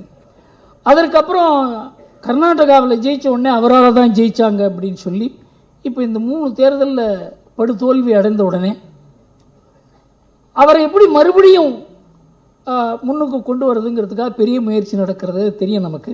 அதனால் இப்போ பஸ் யாத்திரை இதெல்லாம் பண்ணுறாங்க. இந்தி கூட்டணி அவரை ஏற்றுக்க தயாரில்லை. அதனால் மம்தா என்ன பண்ணாங்க, நீங்கள் அவங்க கட்சியிலேயே கர்கேயை போடு அப்படின்னு. கர்கே ஐயோ நான் இல்லை, ராகுல் இருக்கும்போது நான் எப்படி இருக்க முடியும் அப்படின்னு அவர் விலக. இப்போ கர்கே இப்போ நிதிஷ்குமாரை போடுன்னா அவர் எனக்கு வேண்டாம் அப்படின்னு சொல்லி கர்கே இப்படி எப்படி வருது பாருங்க. இந்த மீட்டிங்கில் யார் யார் அந்த சேர வேண்டுமோ அவங்க யாருமே சேரலை. இந்த மாதிரி ஒரு கூட்டணி அமைகிறது. அந்த கூட்டணியினுடைய நோக்கமே எப்படியாவது மோடியை வீழ்த்த வேண்டும் என்பதுதான். அது நடக்க போறதில்லை. ஆனால் எதுக்காக சொல்றேன்னா, விஷத்தை பரப்புகிறார்கள், தவறான கருத்துக்களை நம் நாட்டில் பரப்புகிறார்கள். இந்த கருத்து வெளிநாட்டுக்கு போகிறது. இவங்க என்ன சொல்றாங்களோ அதை வெளிநாட்டில் மோடி எதிரிகள், இந்த உலகம் பூரா இந்த பாரத நாடு எழுச்சி பெற்று வரக்கூடாதுங்கிறதுக்காக ஏராளமான சக்திகள் வேலை செய்கின்றன. அவருக்கு ராகுல் காந்தி என்னென்ன மாதிரி ஒத்தாசை பண்ணுறாரு பாருங்க. இவர் வெளிநாட்டுக்கு எப்போ போகிறாருன்னே தெரியாது. 2014 2019 வரைக்கும் 5 ஆண்டுகளில் 247 முறை அவர் வெளிநாட்டுக்கு போயிருக்கார். அவர் இப்போ கூட அவர் வெளிநாட்டுக்கு போவது அவர் கட்சிக்கே தெரியாது, அவர் வீட்டுக்கு தெரியாது. இப்போ யாரோ சொன்னாங்க இந்த யாத்திரை பீரியடில் அப்பா நல்ல வேளை நம்ம நாட்டில் இருப்பார் அவர். அவர் வெளிநாட்டில் என்ன பேசுகிறார் பாருங்க. கேம்பிரிட்ஜ் பல்கலைக்கழகத்தில் இந்திய ஜனநாயகம் நெருக்கடியில் இருக்கிறது, தாக்கப்படுகிறது. நாடாளுமன்றம், பத்திரிகை சுதந்திரம், நீதித்துறைகள் கட்டுப்படுத்தப்படுகின்றன. எங்கள் அரசியலமைப்பின் அடிப்படை கட்டமைப்புகள் தகர்க்கப்படுகின்றன. இந்தியாவில் ஜனநாயகம் காப்பாற்றப்பட வேண்டும், இல்லை என்றால் உலகத்தில் ஜனநாயகமே இருக்காது. இந்த மாதிரி வெளிநாட்டில் நம் நாட்டினுடைய ஜனநாயகத்தை பற்றியும் நம் நாடாளுமன்றத்தை பற்றியும் நாடாளுமன்றத்தில் விவாதங்கள் நடக்கலைங்கிறதையும் இந்த மாதிரி நம் நாட்டிலேருந்து யாரோ ஒரு விஷயம் தெரியாத ஒரு ஆள் பண்ணால் இந்த நாட்டினுடைய ஒரு முக்கியமான கட்சியினுடைய தலைவர் இதை போய் பேசுகிறார். அந்த கட்சி அதை எதிர்த்து சொல்ல முடியல, எல்லாரும் திணறுகிறார்கள், இப்படி பேசாதேன்னு மூத்த தலைவர்கள் வாய் மூடிக்கொண்டிருக்கிறார்கள். எந்த அளவுக்கு நம் நாட்டினுடைய ஜனநாயகம் ஒரு வக்கரமான ஒரு திசையில் போய்கொண்டிருக்கிறது என்பதை நம்மளால் புரிஞ்சு கொள்ள முடியும். இந்த ராகுல் காந்திங்கிறவரை எப்படியாவது நம்ம நாட்டில் அரசியலில் மோடிக்கு எதிராக கொண்டு வந்து விட வேண்டும், அவரை எதிர்க்கட்சி தலைவராக்க வேண்டும் என்ற முயற்சியில் காங்கிரஸ் தன்னையும் அழித்து கொண்டிருக்கிறது, எதிர்க்கட்சிகளையும் அழித்து கொண்டிருக்கிறது. அப்புறம் மோடி பேரில் எல்லா அபாண்டம், ரஃபேல், அதானி, டெலிஃபோன் ஒத்து கேட்பு, எல்லா பேப்பர்லாம் மோடி தான் இதுக்கு பொறுப்புன்னே சொன்னாங்க. 3லேயும் உச்ச நீதிமன்ற தீர்ப்பு. யாரோ ஒரு சிபிஐயை வச்சு என்கொயரி பண்ணி அவர் சரி அப்படின்னு சொல்ல. 3லேயும் அதுவும் அந்த இது இருக்கு பெகசஸில், பெகசஸ் சம்பந்தமான வழக்கில் யார் யார் உங்கள் ஃபோன்லாம் ஒட்டு கேட்குறான்னு நீங்கள் சந்தேகப்படுறீங்களோ அந்த ஃபோன்லாம் கோர்ட்டில் கொண்டு கொடுங்கன்னு சொன்னாங்க. என் ஃபோனை ஒட்டு கேட்டிருக்காங்கன்னு சொன்ன ராகுல் அவருடைய ஃபோனை கொடுக்கல. 29 பேர் அவங்க ஃபோனை கொண்டு கொடுக்குறாங்க. அதை பூரா எக்ஸாமின் பண்ணிட்டு சுப்ரீம் கோர்ட் கூறுகிறது யாருடைய ஃபோனும் ஒட்டு கேட்கப்படவில்லை. 6 மாதம் நம்ம நாட்டில் இதுதான் பேச்சு. மோடி ஒட்டு கேட்டுட்டார், மோடி ஒட்டு கேட்டுட்டார், மோடி ஒட்டு கேட்டுட்டார். ரஃபேல் பற்றி 4 மாதம் 2019 எலெக்ஷனுக்கு முன்னால் மோடி வருவாரா? அந்த அளவுக்கு ரஃபேலில் மோடி லஞ்சம் வாங்கி விட்டார். அடுத்தது அதானி, அதானியும் மோடியும் சேர்த்து முடானி அப்படின்னு கூட ஒரு கேவலமான அரசியல் பண்ணினார் ராகுல் காந்தி. உச்சநீதிமன்றம் இதில் உப்புச்சப்பு இல்லாத விஷயம் என்று கூறினார்கள். இதெல்லாம் நம்ம கண்ணெதிர நடந்த விஷயங்கள். இப்போ அதானி 47,000 கோடி ரூபாய் இங்கே முதலீடு பண்ண போகிறாரு. அதான் நம்ம சத்யா காற்றும் கூட போயிருக்காரு. அவர் போய் ராகுல் காந்திக்கு ஃபோன் பண்ணி சொல்லுமா, இனிமேல் அதானி எல்லாம் பற்றி ஒன்றும் பேசாதீங்க, நீங்கள் எனக்கு அதானி பணம் கொடுத்துட்டாருன்னு யாராவது சொல்லுவாங்க நாளைக்குன்னு. 3 பிரம்மாண்டமான சாதனைகள் மோடி செய்திருக்கிறார். அதற்கு இந்த நாடு கடமைப்பட்டிருக்கிறது. ஒன்று, பிரிவு 370. இது மாற்றவே முடியாது. இது போன கதை. இது ஏதோ நம்மோட ஒட்டின்னு இருக்கு. காஷ்மீர் அதோடு இருக்கட்டும். அவங்களுக்கு எவ்வளவோ பணம் கொடுத்து அந்த எந்த அளவுக்கு அவங்க மோசமான அரசியல் செய்தாலும் ஊழல் செய்தாலும் அவங்களோட ஒத்து போக வேண்டியதுதான். பாகிஸ்தானோட பேசுவோம், ஏதாவது ஒரு வழி கண்டுபிடிப்போம். இந்த மாதிரி திண்டாடி கொண்டிருந்த ஒரு நாட்டில் காஷ்மீர் எங்களுடையது. 370 போகும்.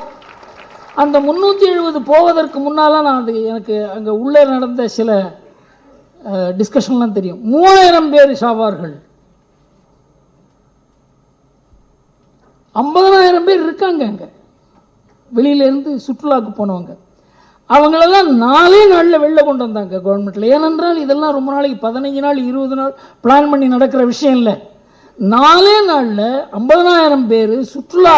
அங்கே சினிமா ஆக்டர்லாம் போயிருக்காங்க, கிரிக்கெட் வீரர்கள் போயிருக்காங்க. அவங்கெல்லாம் ஐடென்டிஃபை பண்ணி மூட்டை கட்டி வெளியில் கொண்டு வந்துட்டு 370 நீக்கிறாங்க. சாதாரணமான விஷயம் இல்லை. உலகத்தில் யாரும் இது நடக்கும்னு நினைக்கல. இது ஏதோ பேனாவில் கையெழுத்து போட்டு நடக்கிற விஷயம் இல்லை. அங்கே போய் டோவல் போய் நின்று என்ன வேணால் நடக்கட்டும் அப்படின்னு சொல்லி ஒரு பாதுகாப்பு ஆலோசகர் அங்கே போகிறார். இந்த நாட்டுக்காக உயிரை கொடுக்கக்கூடிய அதிகாரிகள் இருக்காங்க, அவர்களை நாம் நியமிச்சிருக்காங்க மோடி.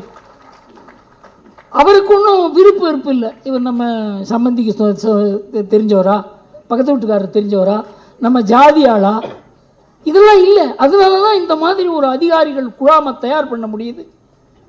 உலகமே வியக்கும் அளவுக்கு. அதாவது இந்த முஸ்லீம் நாடுகள்லாம் இதை சப்போர்ட் பண்ணாங்க. இதெல்லாம் நடக்கிற காரியமா? சீனாவுக்கு இதை அப்போஸ் பண்ணுறதா சப்போர்ட் பண்ணுறதாங்கிறதுல குழப்பமாக இருந்தாங்க. டர்க்கி மாத்திரம் தான் சப்போர்ட் பண்ணாங்க. பாகிஸ்தானை பற்றி கேட்க வேண்டிய அவசியமே இல்லை. இன்றைக்கு பாகிஸ்தானுடைய நிலைமை என்ன? பாகிஸ்தான்ங்கிறது யாருமே போய் பார்க்கறது, பாகிஸ்தான்றதே மறந்துட்டாங்க எல்லாரும். பிச்சை எடுக்கிற நாடாக இருக்கிறது. அந்த நாட்டிலேயே சொல்றாங்க இந்தியா எப்படி வளர்ந்துருக்கு பாரு. மோடிக்கு அங்கே ஆதரவாளர்களும் மோடிக்கு அட்மைரர்களும் அங்கே உருவாயிருக்காங்க. எந்த நாட்டில்? 97% முஸ்லீம்கள் இருக்க நாட்டில் மோடிக்கு நல்ல பேர். இந்த மாதிரி நம்ம நாட்டில் ஒரு பிரைம் மினிஸ்டர் வரமாட்டாரா? அப்படி இப்படியே பேசுறாங்க, டெலிவிஷனில் பேசுறாங்க. அடுத்தது ராமர் கோவில். எவ்வளோ நாளாக இந்த பிரச்சனை இருக்கு தெரியும். இது ஒரு சிம்பிள் எக்ஸாம்பிள் சொல்கிறேன், எத்தனை பேருக்கு தெரியும் தெரியல. 1947 சோமநாதர் ஆலயம் இடிக்கப்பட்டு அங்கே ஒரு மசூதி இருந்தது. அப்போ பட்டேல் என்ன பண்ணுறார், பட்டேலும் KM முன்ஷியும் நேர காந்தி கிட்ட போய் இந்த இடத்துல சோமநாதர் ஆலயம் கட்டப்பட வேண்டியது, ஏன்னா முதல்ல முகமது கஜினியால் இடிக்கப்பட்டு பலமுறை இடிக்கப்பட்டு திரும்ப திரும்ப புதுப்பிக்கப்பட்ட ஒரு கோவில் அது.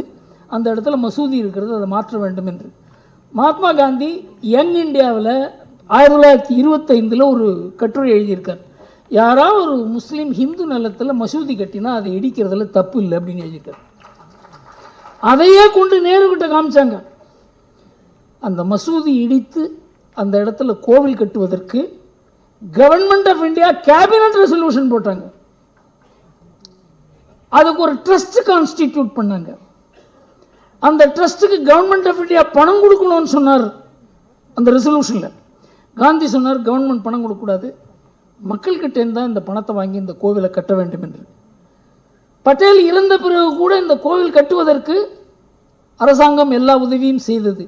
1951 இந்த கோவிலுக்கு கும்பாபிஷேகம் செய்வதற்கு ராஜேந்திர பிரசாத் போகும்போது ஜவஹர்லால் நேரு கூறுகிறார், இது செக்யூலர் கவர்மெண்ட், நீங்கள் போகக்கூடாது என்று கூறுகிறார். அவர் சொல்றார், அரசாங்கத்தினுடைய முடிவு, அரசாங்கம் கட்டிய கோவிலுக்கு நான் போகக்கூடாது என்று கூறுவதற்கு உங்களுக்கு அதிகாரம் கிடையாது.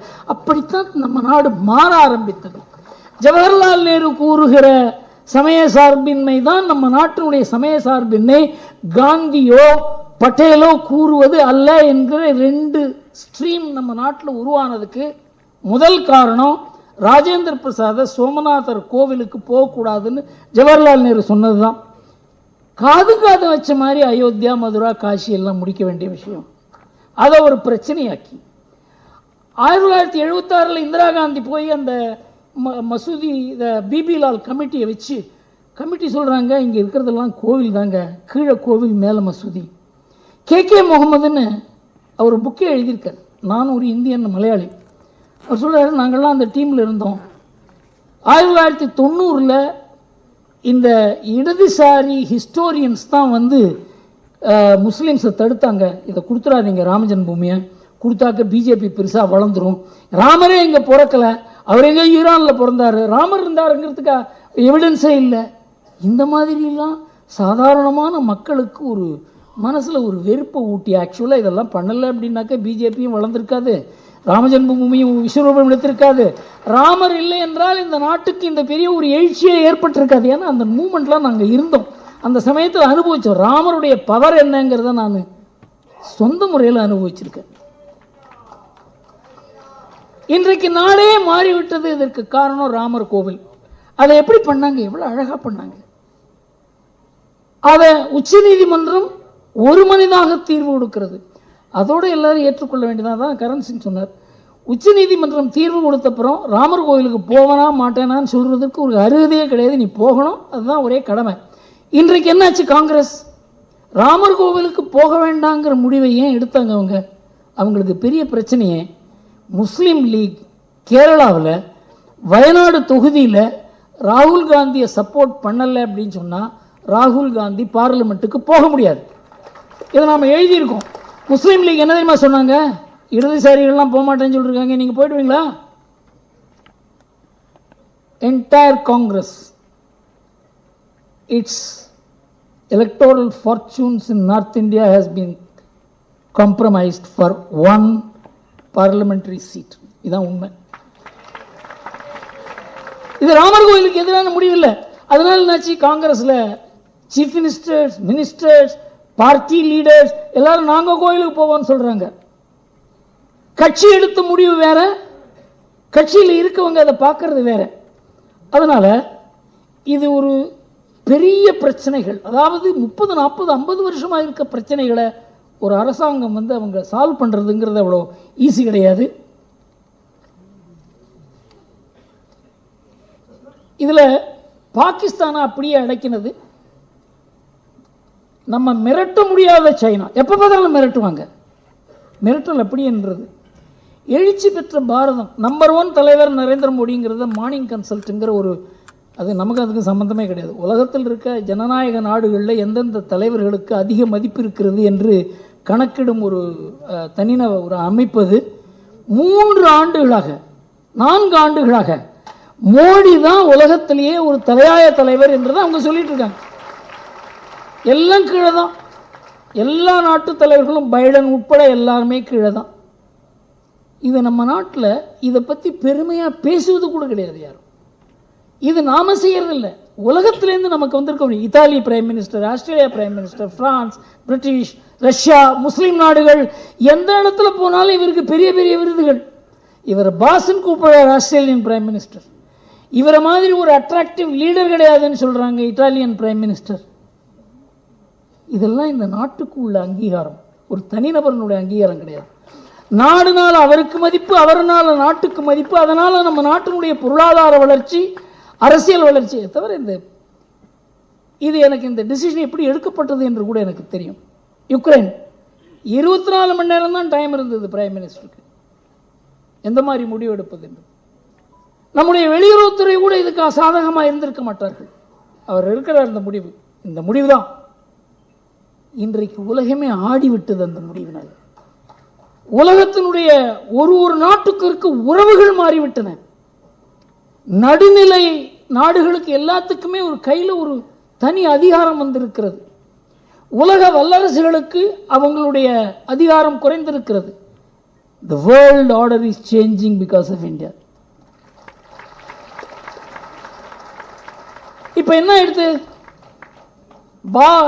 ராமர் கோவிலுக்கு போக மாட்டேன்னு சொல்ற ராகுல் காந்தி, ராமர் அந்த இடத்துல கோவிலை இடிச்சு மசூதி கட்டின பாபர் சமாதிக்கு போறார். இந்த 3 பேர் அந்த அயோத்தியா பக்கமே போல. அயோத்தியா பக்கம் போன ராகுல் காந்தி அங்க போய் ஹனுமான் கோவில் தரிசனம் பண்ணிட்டு வரார். அவர் யாராவது இங்க பரிகாரம் ஏதாவது சொல்லியிருப்பாங்க போல் இருக்கு. அதை போய் தரிசனம் பண்ணிட்டு வராரு, கோவிலை பார்க்க போகல. ராமர் கோவிலுக்கு போகக்கூடாது என்று இந்த 3 பேரும் உறுதி பூண்டிருக்காங்க. ஏன்?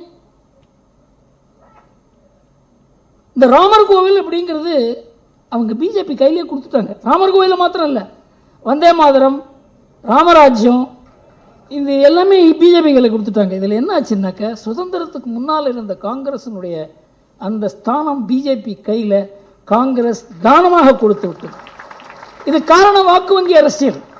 ஒரு கட்சி அழிவதற்கு இதெல்லாம் காரணங்கள் மாத்திரம் இல்லை, இதெல்லாம் அடையாளங்கள். இந்த இந்தி கூட்டணிங்கிறது ஒரு ஆபத்தான கூட்டணி. 1981 அனுபவத்தை கூறினேன். எங்களுக்கு ராஜீவ்காந்தியை தோக்கடிக்கணுங்கிற ஒரு எண்ணம் தான் போச்சோ. என்கிட்ட நிறைய பேசியிருக்கார், சார் நீங்கள் பண்ணுறது தப்பு அப்படின்னு சொல்லி. நிறைய பேர் ஆர்எஸ்எஸ்லேயே நிறைய பேர் சொன்னாங்க ராஜீவ்காந்தி தோக்கடிக்கிறது நல்லதில்லை, ஏன்னா ஆல்டர்னேட்டிவே கிடையாது. ஆனால் எங்களுக்கு ராஜீவ்காந்தியை தோக்கடிச்சே ஆகணும். தப்பான சைடில் இருந்தேன் இப்போ. ஏனென்றால் இந்தியன் எக்ஸ்பிரஸே அழிந்து விடும். இந்தியன் எக்ஸ்பிரஸை காப்பாற்றணும்னா ராஜீவ்காந்தியை தோக்கடிக்கணும். ராஜீவ்காந்தியை தோக்கடிச்சாக்க இந்த மாதிரி ஒரு அராஜக கும்பல் தான் வரும் அப்படிங்கிறதெல்லாம் தெரிஞ்சு அப்போ சோ சொல்லுவார். நான் ராம்நாத் கோயங்கா உட்காந்து பேசியிருக்கோம். ஆனால் இன்னைக்கு அந்த நிலைமை இல்லை. ஏன்னா அன்றைக்கு ராஜீவ்காந்தி பேரில் போஃபர்ஸ் என்ற குற்றச்சாட்டு இருந்தது.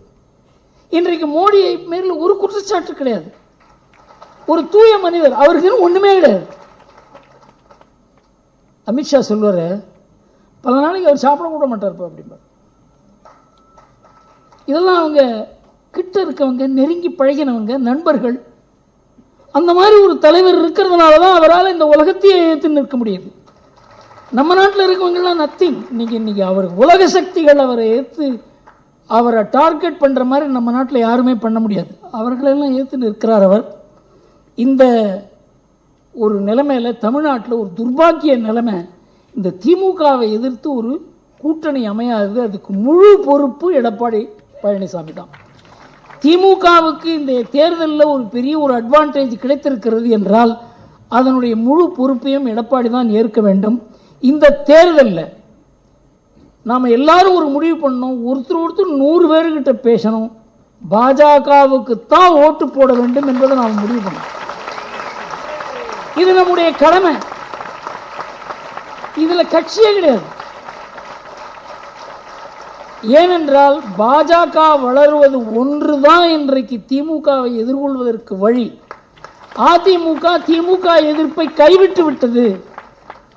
அவங்க சொந்தமாக ஏதாவது சின்ன கட்சியாக வச்சு நடத்திட்டு இருந்தால் போகிறோம்னு நினைக்கிறார் எடப்பாடி. அவர் விபூதி அழிக்க ஆரம்பிச்சுட்டாரு, எங்கேயோ போய் முக்காடு போட்டு அவர் போய் மீட்டிங்கெல்லாம் அட்டன் பண்ணுறார். இது துர்பாக்கியம். இந்த ரெட்டையில் அவர் கையில் இருக்கிறதுனால தான் இந்த பிரச்சனைகள். இதுக்கு மாற்று இல்லை.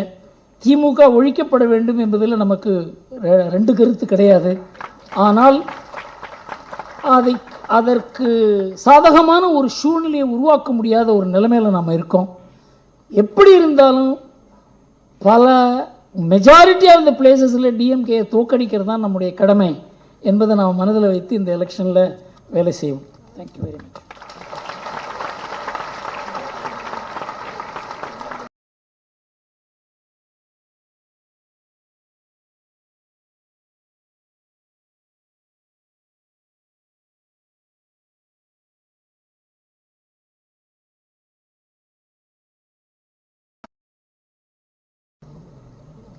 ஒரு நிமிஷம் சார், உங்களை இன்ட்ரடியூஸ் பண்ணிடணும்.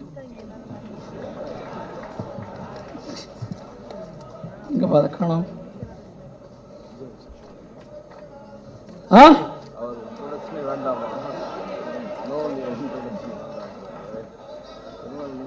இல்லை, இவரை பற்றி இன்ட்ரோடக்ஷன் சிம்பிளாக சொல்லணும்னாக்கண்ணா. சார், சசி தரூர் இவர் வித்தியாசமானவர் சொன்னேன் இல்லையா. அவர் லண்டனில் பிறந்து அமெரிக்காவில் படித்தார். இவர் கிராமத்தில் பிறந்து கிராமத்திலே படித்தார். அதாவது அவருடைய ஐபிஎஸ் அனுபவம் பன்முகத்தன்மை வாய்ந்தது. இவர் ஐபிஎஸ் ஆஃபீஸராக இருக்கும்பொழுது, அதை சொல்லலாம்னு நினைக்கிறேன், இவர் இதில் ரஜினிகாந்த் அரசியலில் ரொம்ப தீவிரமாக வரணும்னு நினச்சார். அவர் சொன்னார், நான் சீஃப் மினிஸ்டராக வரமாட்டேன் சார். நீங்கள் சீஃப் மினிஸ்டர்லாம் வேறு யார் சார் சீஃப் மினிஸ்டராக போடுவீங்க அப்படின்னு. சார் உங்களுக்கு தெரியுமா, அண்ணாமலைன்னு ஒருத்தர் இருக்காரு. எனக்கு அண்ணாமலையை பேப்பரில் கேள்விப்பட்டிருக்கேன், அவ்வளோதான். அவருக்கு அண்ணாமலைக்கு தெரியுமா தெரியாதான்னு தெரியாது. அந்த அளவுக்கு இவருக்கு ஒரு தாக்கம் அவர் ஐஏஎஸ் ஆஃபீஸராக இருக்கும்போதே இருந்தது, ஐபிஎஸ் ஆஃபீஸராக இருக்கும்போதே இருந்தது. பாஜகவினுடைய சித்தாந்தத்தால் ஈர்க்கப்பட்டு அவருக்கு பொது வாழ்வில் நாட்டினுடைய நலனில், நாணயத்தில், நேர்மையில் அவருக்கு ஏற்கனவே நாட்டம் இருந்தது. ஒரு போலீஸ் அதிகாரிக்கு என்னென்ன குணங்கள் இருக்கணுமோ, ஒரு துணிவு, நேர்மை, நாணயம், ஒரு உழைப்பில் நம்பிக்கை, இதெல்லாம் ஒரு போலீஸ் ஆஃபீஸருக்கு இருக்கணும். அதெல்லாம் எத்தனை போலீஸ் ஆஃபீஸருக்கு இருக்குன்னு தெரியாது, ஆனால் இதெல்லாம் இருக்கணும். அந்த குணங்கள்லாம் பொருந்தியவர். அந்த குணம் இன்றைக்கு அரசியலுக்கு தேவை. ஆனால் அவருக்கு அரசியலில் ஈடுபடும். அரசியலுங்கிறது ஒரு பெரிய சேலஞ்ச். அவருடைய வாழ்க்கையில் நிம்மதியாக இருந்த மனுஷன் இன்றைக்கு நிம்மதியெல்லாம் ஒரு ஓரத்தில் எடுத்து வைத்து விட்டு இன்றைக்கு அரசியலில் இருக்காருங்கிறதுல சந்தேகமே கிடையாது. அவருடைய உழைப்பு, அவர் படுற கஷ்டம். நான் ஒரு தடவை அவர்கிட்ட பார்க்கும்போது, உடம்பு ஜாக்கிரதையாக பார்த்துங்க சார், உடம்பு ஜாக்கிரதையாக பார்த்துங்கன்னு சொல்லுவேன். அவர் இன்றைக்கு பாஜகவினுடைய நம்பிக்கை நட்சத்திரமாக திகழ்கிறார். அவருக்கு மேலும் மேலும் உடல், மன உறுதி எல்லாம் கடவுள் கொடுத்து தமிழ்நாட்டுக்கு ஒரு மாறுதல் உண்டாக்கும் ஒரு கருவியாக மாற்றுவார் என்று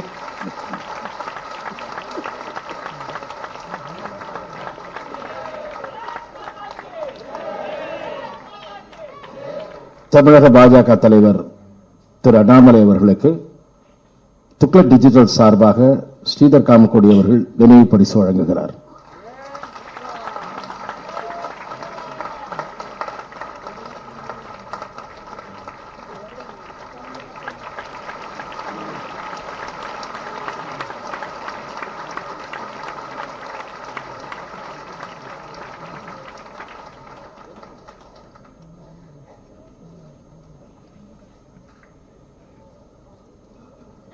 திரு அண்ணாமலை அவர்களை சிறப்புரையாற்ற அன்போடு அழைக்கிறோம்.